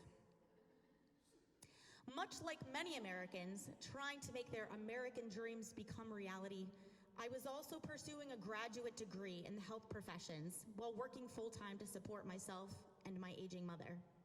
This dream, too, was crushed by the vaccine mandate. Today, students who do not take the COVID vaccine still cannot participate in clinical rotations. My choice to remain unvaccinated from the experimental and emergency use only drug was easy to make. I turned to my God and prayed for him to release me from this feeling of resistance to the vaccine. When those feelings did not come, I knew getting vaccinated was against everything I stood for. In time, my choice became clear. Not only did COVID vaccine never make it to human trials in previous studies due to weakened immunological response in animal subjects, which led to early death, but my gut instinct resisted every practical and otherwise rational attempt to go along with the tide. I wanted to believe that my government wouldn't lead me astray and that I could remain in my daily routines, but God answered my prayers. My apprehension never ceased, and I obeyed. It was hard. My personal and professional life was severely injured for refusing to be injected with the experimental vaccine, which was being proclaimed as a panacea by every mainstream outlet. However, those who create policy know there's never a cure-all method. My body, my choice, which once rang from the mountains of the Massachusetts shores to the sea, was officially stifled and silenced. Cancel culture smeared me. Friends turned their backs on me. I wasn't allowed in the movies, the YMCA, swimming, concert venues, sporting events, dance studios, restaurants. The list goes on. My life came to a halt. The imposed isolation felt demoralizing for a time. The isolation was so strong, I considered a move when a former supervisor called to check in on me and encouraged me to move to Texas. Her sincerity was apparent, and I appreciated the sentiment, but then I thought, why should I have to leave my home and my family? It is the state's inherent responsibility to ensure the well-being of all Massachusetts citizens, including me. The proverbial iron curtain solidified, and it fell between me and all those who chose to remain in compliance. Realizing that I was swimming upstream felt like a God-forsaken predicament, but good thing I'm a good swimmer. In reality, this became my biggest setup for growth. The state's acknowledgement of my religious exemption exposed my deep conviction to obey the still small voice of God within. It also reignited my scholarly commitment to remain curious and to keep a healthy sense of skepticism. HIPAA was killed by the Massachusetts mandate.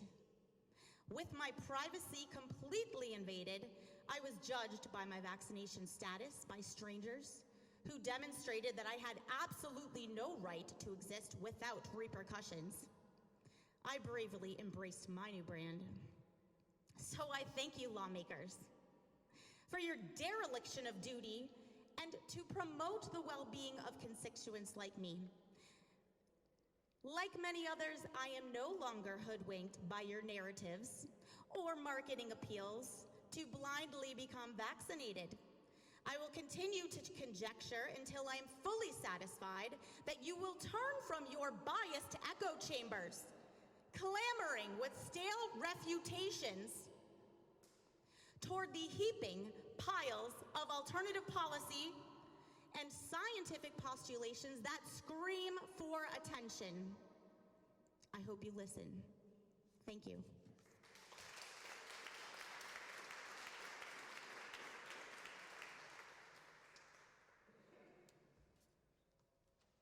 If we're giving awards for the most passionate speech, the award goes to Andrea. Good job. Our next speaker is Bruce Budrick.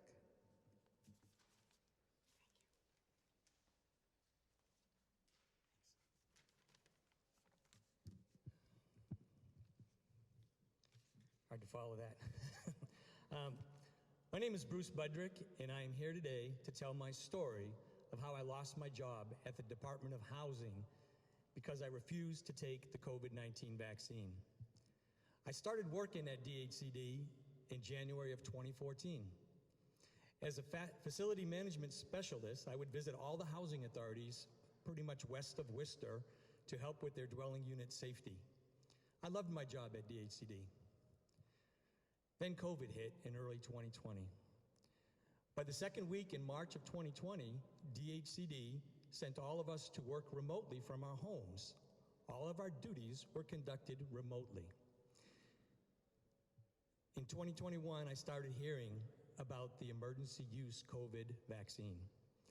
I had a check in my spirit, and I did my research and was convinced that I should not allow that injection into my body, the temple of the Holy Spirit. Governor Charlie Baker issued EO 595 in August of 21.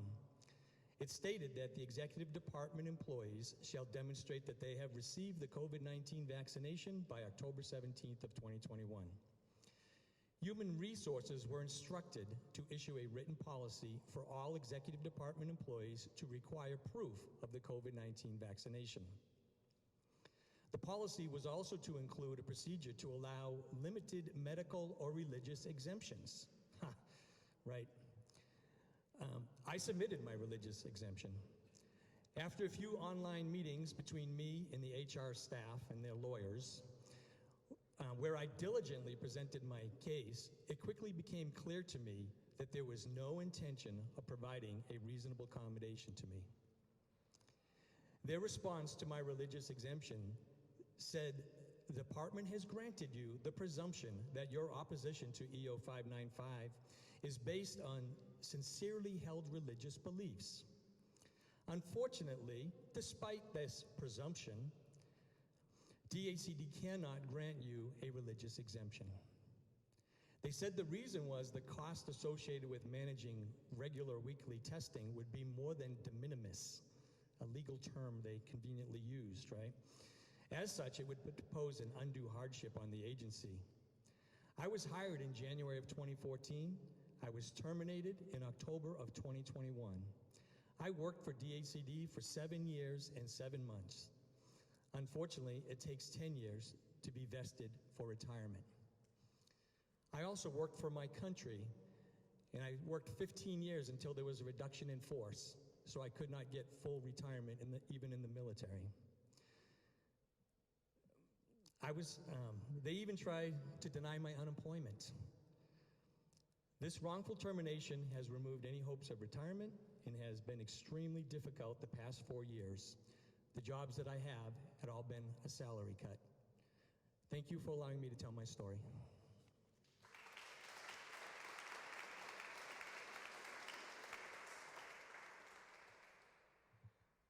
Thank you so much, Bruce. Our next speaker is Linsey Hurley. She's going to be speaking for a lot of the people that couldn't be here today. As I mentioned, Health Rights Mass collected over 250 stories, and she's going to share just some excerpts from a few of those.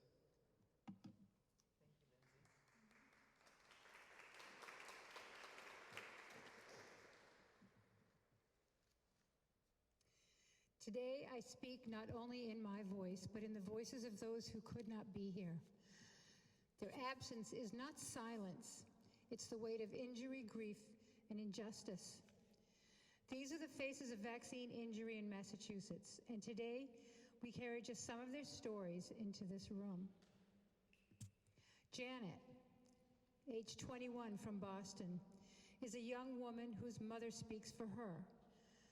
She says, "My daughter was thriving until the shot. Now she lives in daily pain." Linda lost her husband. To keep his job, he was first in line to get the shot. Days later, he was gone. Kimberly lost her daughter, Alexis. She died 2 weeks after the vaccine. My child is gone forever. Kay, 51, from Shrewsbury, speaks of her friend. She was sick right away and dropped dead 7 days after her shot in the middle of CVS. Richard, age 58, from Taunton, was a brother and a son. He had a heart attack and died after the vaccine. Excuse me. Robin, 64, was a lifelong cyclist, riding over 8,000 miles a year and in peak athletic health. After the vaccine, her health collapsed. In 2020, I was strong and thriving. After the shot, I could barely walk across the room. Darren, age 18, from Danvers. I got the second dose of Pfizer's vaccine, and 8 days later, I collapsed. I was admitted to Tufts Hospital with POTS syndrome. The head of pediatric cardiology put in my chart that this was caused by the COVID vaccine. I don't know what the long-term effects will be, but my mother worries every time I play a sport that I might drop like so many other young men. I only got these shots so I could go back to school without wearing a mask. Sandra, age 62. 2 weeks after my first Pfizer shot, I had palpitations and high blood pressure. After the second, I was rushed to the hospital with a seizure and brain bleed. I was unconscious and in the ICU for days. Now I'm diagnosed with small fiber neuropathy, and I live with disabling conditions. Anna, 48. Age 48. 2 weeks after my second Pfizer shot, I developed severe GI symptoms. I've been diagnosed with vaccine-induced IBS, multiple digestive disorders. Before 2023, I took no medications. Now my quality of life is down from a 10 to a 2. Donna, 2 days after my second shot, I couldn't breathe. I was rushed to the hospital with massive blood clots in both lungs. I spent a week in the hospital and will be on blood thinners for the rest of my life. These voices, Janet, Linda, Kim, Kay, Richard, Robin, Darren, Anna, Sandra, and there are so many more, including those who had hoped to come today but couldn't. These people are living testimony of a system that has failed its people. They did not ask for special treatment. They asked for truth, compassion, and choice. We gather here today so that they are not erased, not forgotten, not silenced. For every shot story told, 100 remain unheard. Let this event be the beginning of a reckoning, because health without freedom is not health at all. And silence in the face of harm is complicity.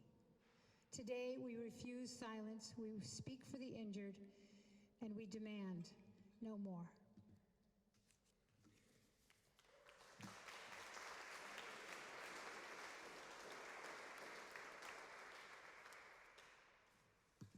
Thank you, Linsey. Okay, we have, I think, 6 more speakers. Cynthia Neil, you are up. There you are.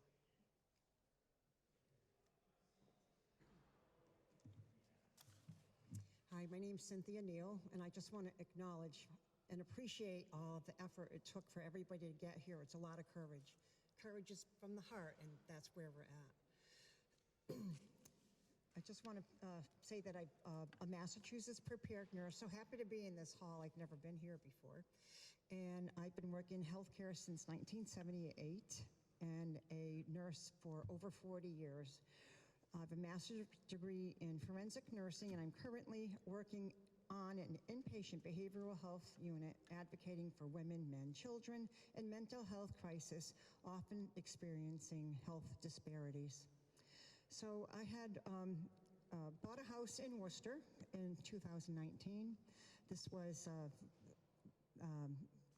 and then I got a job as a nurse case manager for Behavioral Health Partners of Metro West. There was a satellite program in Worcester. I chose to decline the experimental COVID vaccine and by December, I would be let go by December 17th, 2001, having submitted a religious exemption. I did study some research and found a study that was brief on the internet about ferrets.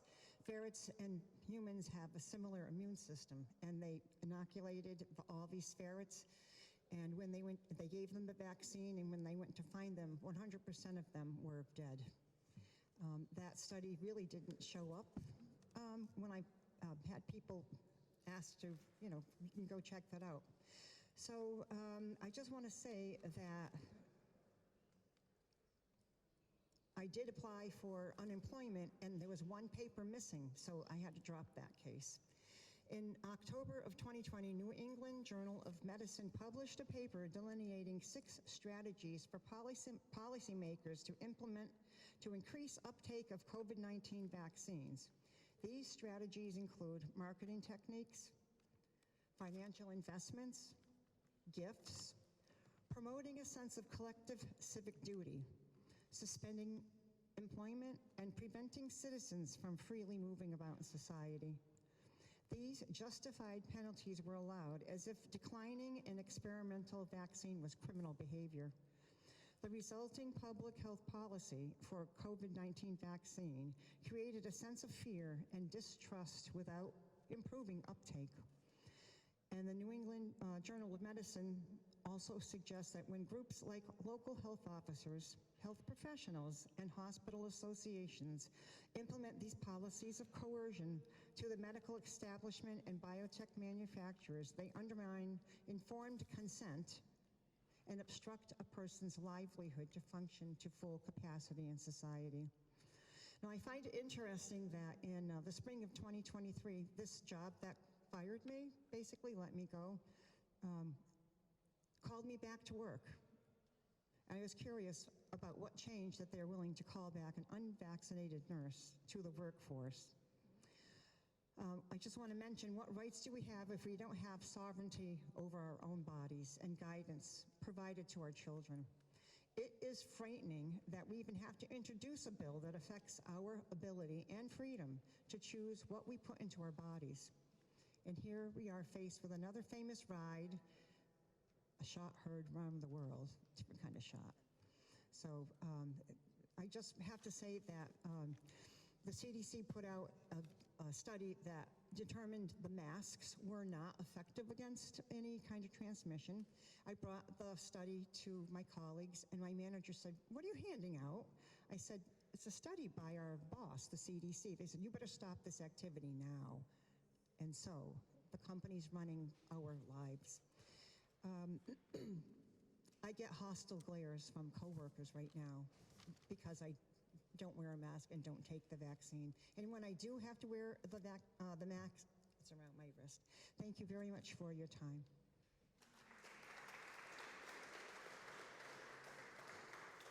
Thank you, Cynthia. Our next speaker is Anne Marie Cromwick.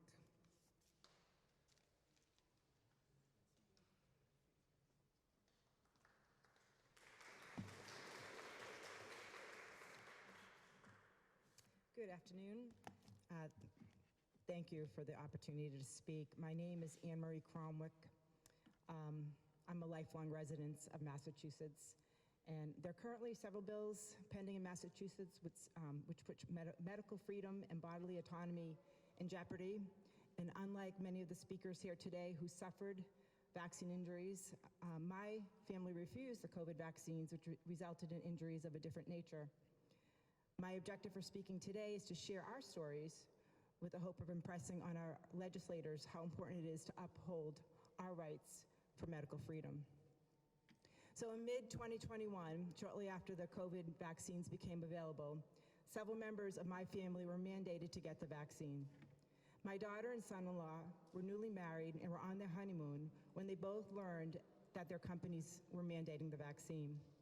There were many reasons for them not to want to take an experimental mRNA vaccine, among them being the concern about risk to fertility, which was not a parameter studied in any of the clinical trials. My daughter managed to get a religious exemption, but my son-in-law was refused and lost his job here in Massachusetts. My son was attending a private college in Massachusetts when a COVID vaccine was mandated on him. He applied for a religious exemption but was denied. He tried for a medical exemption since he had COVID and had natural immunity. His doctor refused to issue a medical exemption, which puzzled us because natural immunity is far superior to a vaccine. He was not at risk of COVID, so why did he have to take that shot? He ended up leaving his senior year. All of his hard work, the financial investment in his education, his future as a civil engineer, his college friends, that whole experience was gone.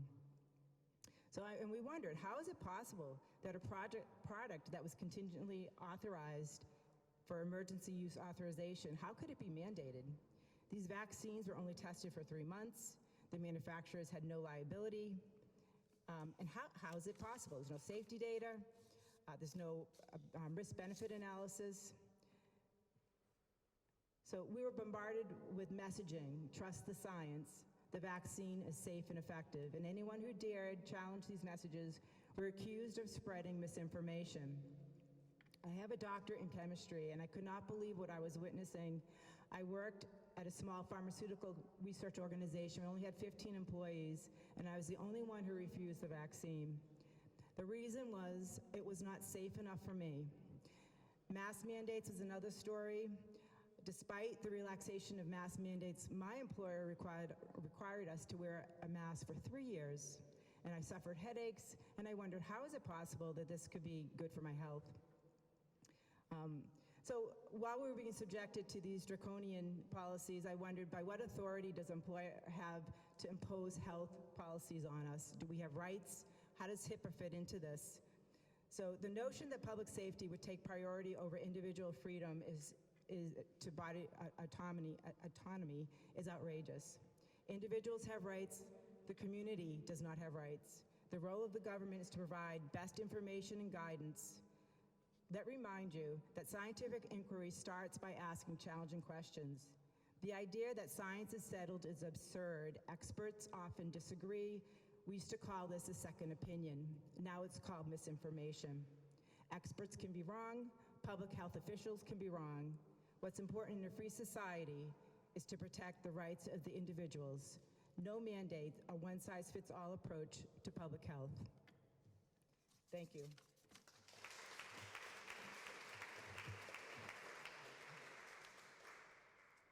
Thank you, Anne Marie. Our last storyteller is Brianne Krupsaw, and then we're going to hear some closing statements.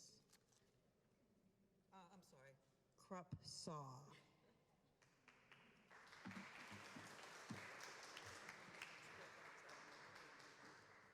Good afternoon. My name is Brianne Krupsaw. Thank you, Julie, for inviting me to speak and for everyone else who is come here to speak today. In March of 2020, a pandemic of fear was created, and we were told that coming into physical contact with another human being could potentially kill you. Physical contact is what my work is all about. In 2020, I was in my 35th year as a massage therapist. I was nearing retirement, carefully saving to make that dream a reality, when suddenly my profession, my life's work was shut down. Because I chose not to inject an experimental, liability-free, rush-to-market medical product into my body, I was discriminated against. I was vilified, blamed, shamed, and ostracized. I lost my right to work and was forced onto unemployment, a fraction of what I had previously been earning. To survive, I had to dip into my retirement savings, watching decades of effort drain away. I was no longer welcome in my social circles, and I was barred from everyday activities simply because I was not vaccinated. This, despite the fact that it quickly became clear the shots did not stop transmission nor infection, yet the mandates continued. Here in Massachusetts, the state spent millions of taxpayer dollars on fear-based ads, hiring consultants and media firms to flood the airwaves and social media. They even paid celebrities and influencers to push compliance. To lure people in, they offered $25 gift cards, cash bonuses, donuts, and even $1 million lottery. No education, just propaganda and coercion. The fact is, I'm a very healthy person. I take care of myself with nutrition, exercise, sleep, and sunshine, and community, which was taken away from me. Not medical or pharmaceutical interventions. Yet I was treated as a danger to society for years simply because I refused a product that I neither wanted nor needed. I've largely recovered emotionally, finding new friends and new circles of support among people who also lived through this. But the memory is still raw, and the financial loss will never be recovered. Still, I consider myself fortunate because at least I was not physically injured or killed by the shot. To be sure, I'm not alone in seeing the danger. A recent Rasmussen poll found that 56% of Americans believe it's likely the COVID shots have caused a significant number of unexplained deaths. These are not rare cases. These are our neighbors, our coworkers, and our family members. Here are the truths we must face. Vaccine mandates destroy lives, not only through injury, but through discrimination and coercion. Public health failed the people of Massachusetts by ignoring facts and prioritizing control and compliance over freedom and informed consent. No government has the right to decide who can work, worship, or gather based on a medical choice. Never again should our state or our nation strip away rights, livelihoods, and dignity in the name of public health. Thank you.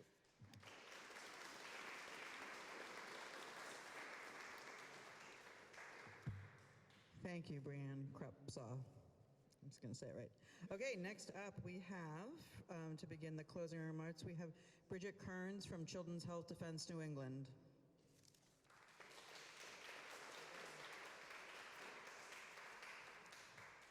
Good afternoon. My relationship with God and the decisions I have made based on my religious beliefs have led me on a journey that I could never have planned. From discrimination in the doctor's office, to fighting for my children's right to attend school, to being fired by my employer for my beliefs, I've had to dig deep to find the strength needed to stay strong in my convictions. God has given me the courage to become the advocate and activist I am today, and I'm grateful to be here with you representing Children's Health Defense as a New England chapter leader. One of the biggest misconceptions I hear when people argue against the use of religious exemptions is that people who use them often cite science of vaccines in their statements, which they claim discredits the user's sincerity, and that the religious exemption is nothing more than a loophole. I am here to tell you there's nothing farther from the truth. First of all, it took me to understand the science behind vaccines to even understand how it conflicts with my deeply held beliefs. Second, I am able to hold separate beliefs, both ones based in science and those based in faith. People that become scientists, doctors, healthcare professionals don't simply abandon God in their pursuit of knowledge.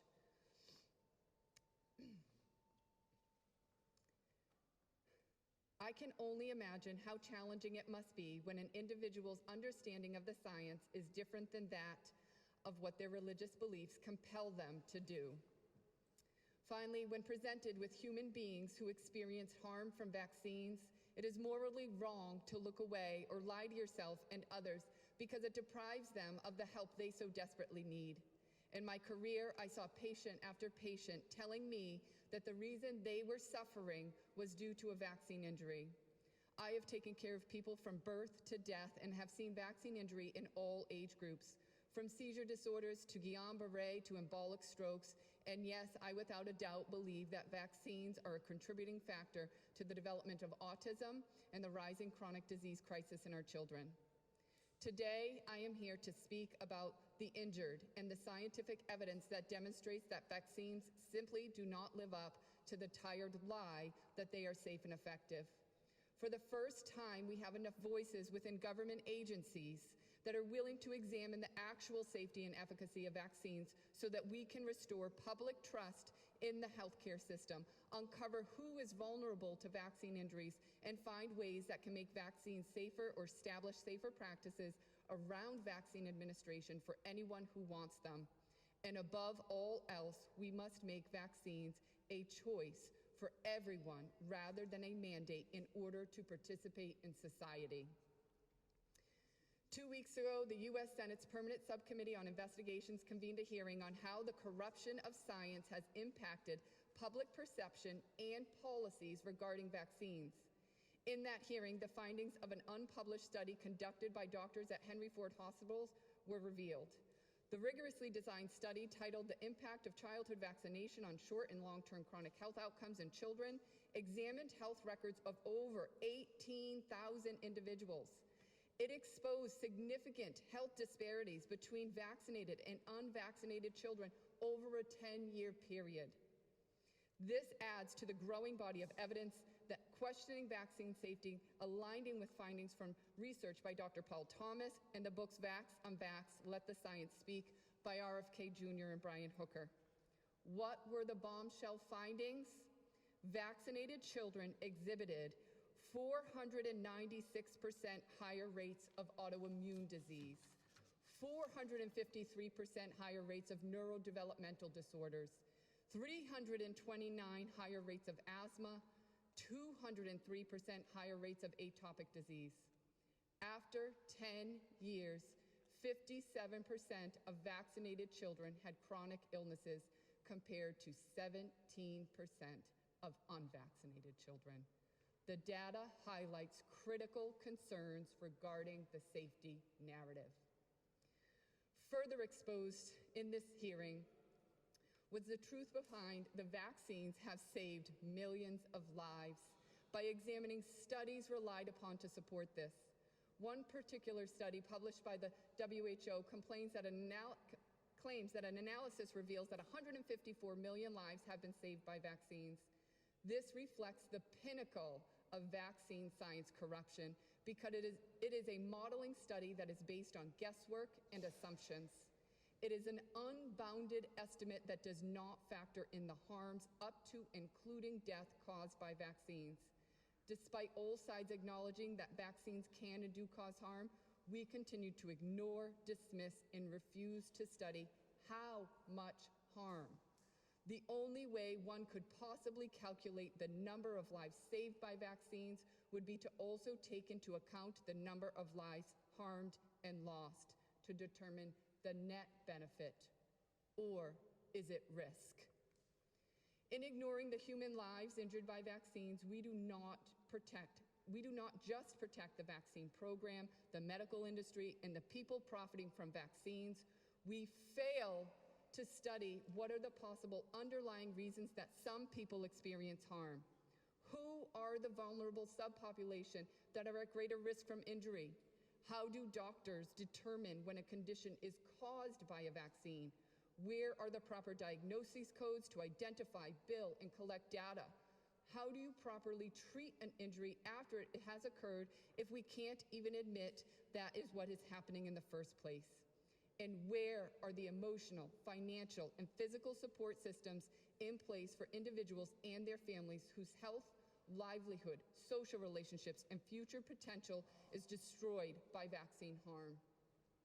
The biggest injustice of all the harm caused by vaccines is the absolute dismissal and disdain by society and government for people who trusted that they were doing the right thing by taking a vaccine only to have their lives destroyed.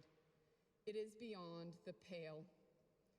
There is simply no moral argument that individuals should take risk of harm to themselves or their children in some virtuous civic duty to protect others, especially when the product itself, the ever-growing schedule, and the growing burden of toxicants injected into our bodies is so fatally flawed. Our children are not human shields whose health is sacrificed for the theoretical gain or the illusion of some benefit to society. If we don't have sovereignty over our own bodies, then we are not a free people.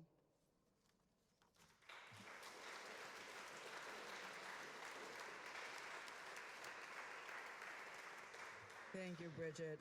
Next up, we have Senator Peter Durant, one of our event sponsors, and the sponsor of the bill, no COVID-19 mRNA vaccine or gene-altering therapy as a condition of entry. So thank you so much, Senator Durant.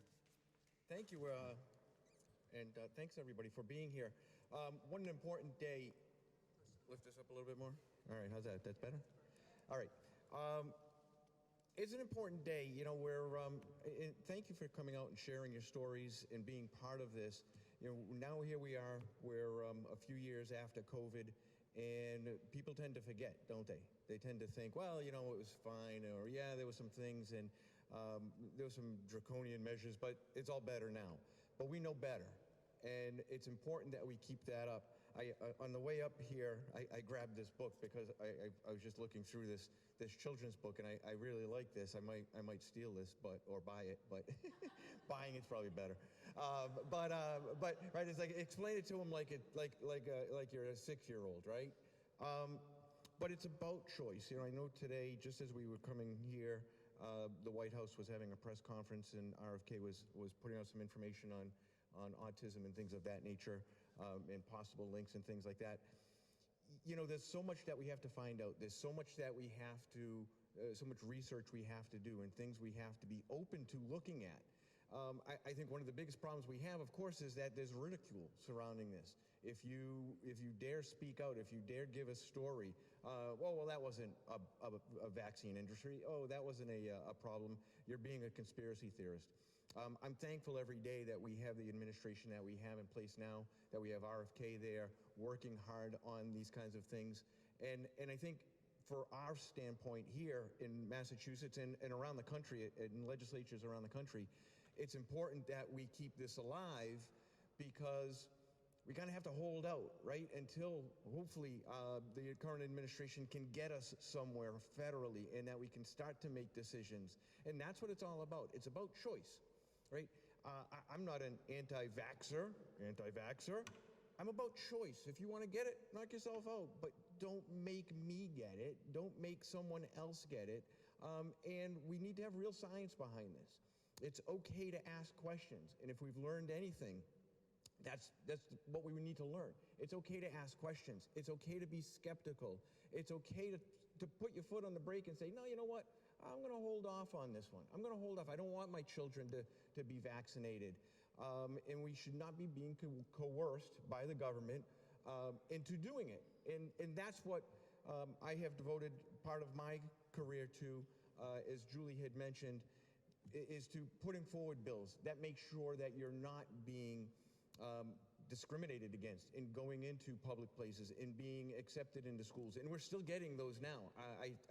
I think we got an email a couple of months ago that said, you know, from a child who said, hey, I can't attend, I forget which college it was, but I can't attend the college unless I'm vaccinated. And that's just outrageous to me. It's something that is not acceptable, and it's something that we're working hard against. So I just want to say thank you for all that you are doing to Julie and to Health Rights Mass for everything. And I know there's other organizations that are involved as well, and thank God for them, because it's going to be a team effort. It's going to be a concerted effort as we move forward to make sure that our rights are protected and that we have that choice. So that's it. Julie told me to be quick because the tape is running out. God bless you all. Thank you so much for coming here and sharing today.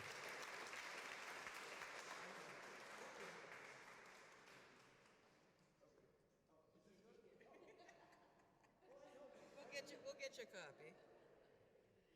Okay, so our final speaker today to close everything out is Health Rights Mass Advocacy President, Daniel Seitz.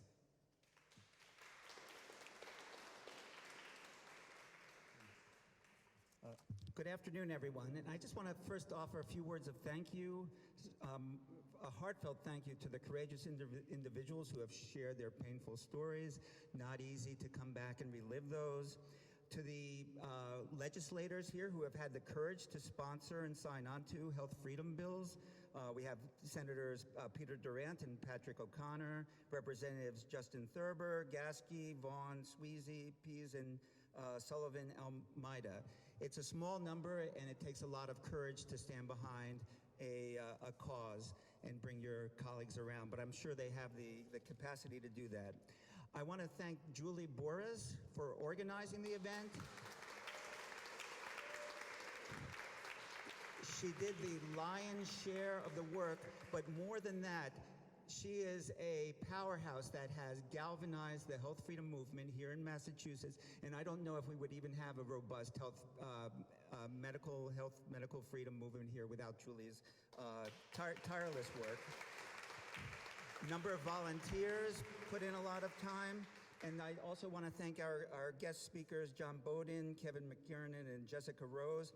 You know, taking on the research, public health, medical, corporate, and political establishments does not make you a lot of friends. And it takes, again, incredible energy and courage to do that. So there are millions of us around the country who support the medical freedom movement, and thousands of people like the people here today who are actively involved. The number is growing, so that's good news. And as Julie said, you cannot stop the spread of truth, and you cannot stop the spread of consciousness. 29 states have already passed a variety of health freedom laws. We in Massachusetts are behind the curve on that. Despite our august higher education institutions, major journals, major medical facilities, I don't know what's keeping us back. We should be at the forefront of the medical freedom movement. No, that's just a joke. So as you can see from the presentation today, there are really many reasons that have brought us here together. People have been seriously harmed themselves or their family members or friends. A sincere religious belief that God has designed our bodies with an ingenious immune system upon which we can trust. We just have to treat our bodies well. Some have paid dearly by losing their jobs. Police officers, firefighters, nurses, doctors, and of course we heard today, many administrators. Many of us believe that competent adults have the wisdom and insight to make the best decisions for their children. And conversely, you can't trust bureaucrats and so-called experts. We live in a democracy, not a technocracy, and let us never give away our power as citizens to make our own decisions. So I just want to end. I actually had a lot more to say, but the tape is about to run out. And I just want to say, first of all, that ours is a really, in the end, even though there are so many reasons that brought us together, ours is a moral and ethical stance based on natural law. No one can take that away from us. But it's also a stance based in good evidence. But it's not about the evidence. It's about the fundamental moral and ethical right that we have. So again, a huge thank you to everyone who came here today, took the effort, took the time. And as I walked up to the door, someone walked by with a T-shirt that said, "Failure is not an option." And I don't think truer words could be said than the importance of ensuring that we protect our fundamental bodily integrity, right to informed consent, and control over our own health. Thank you very much.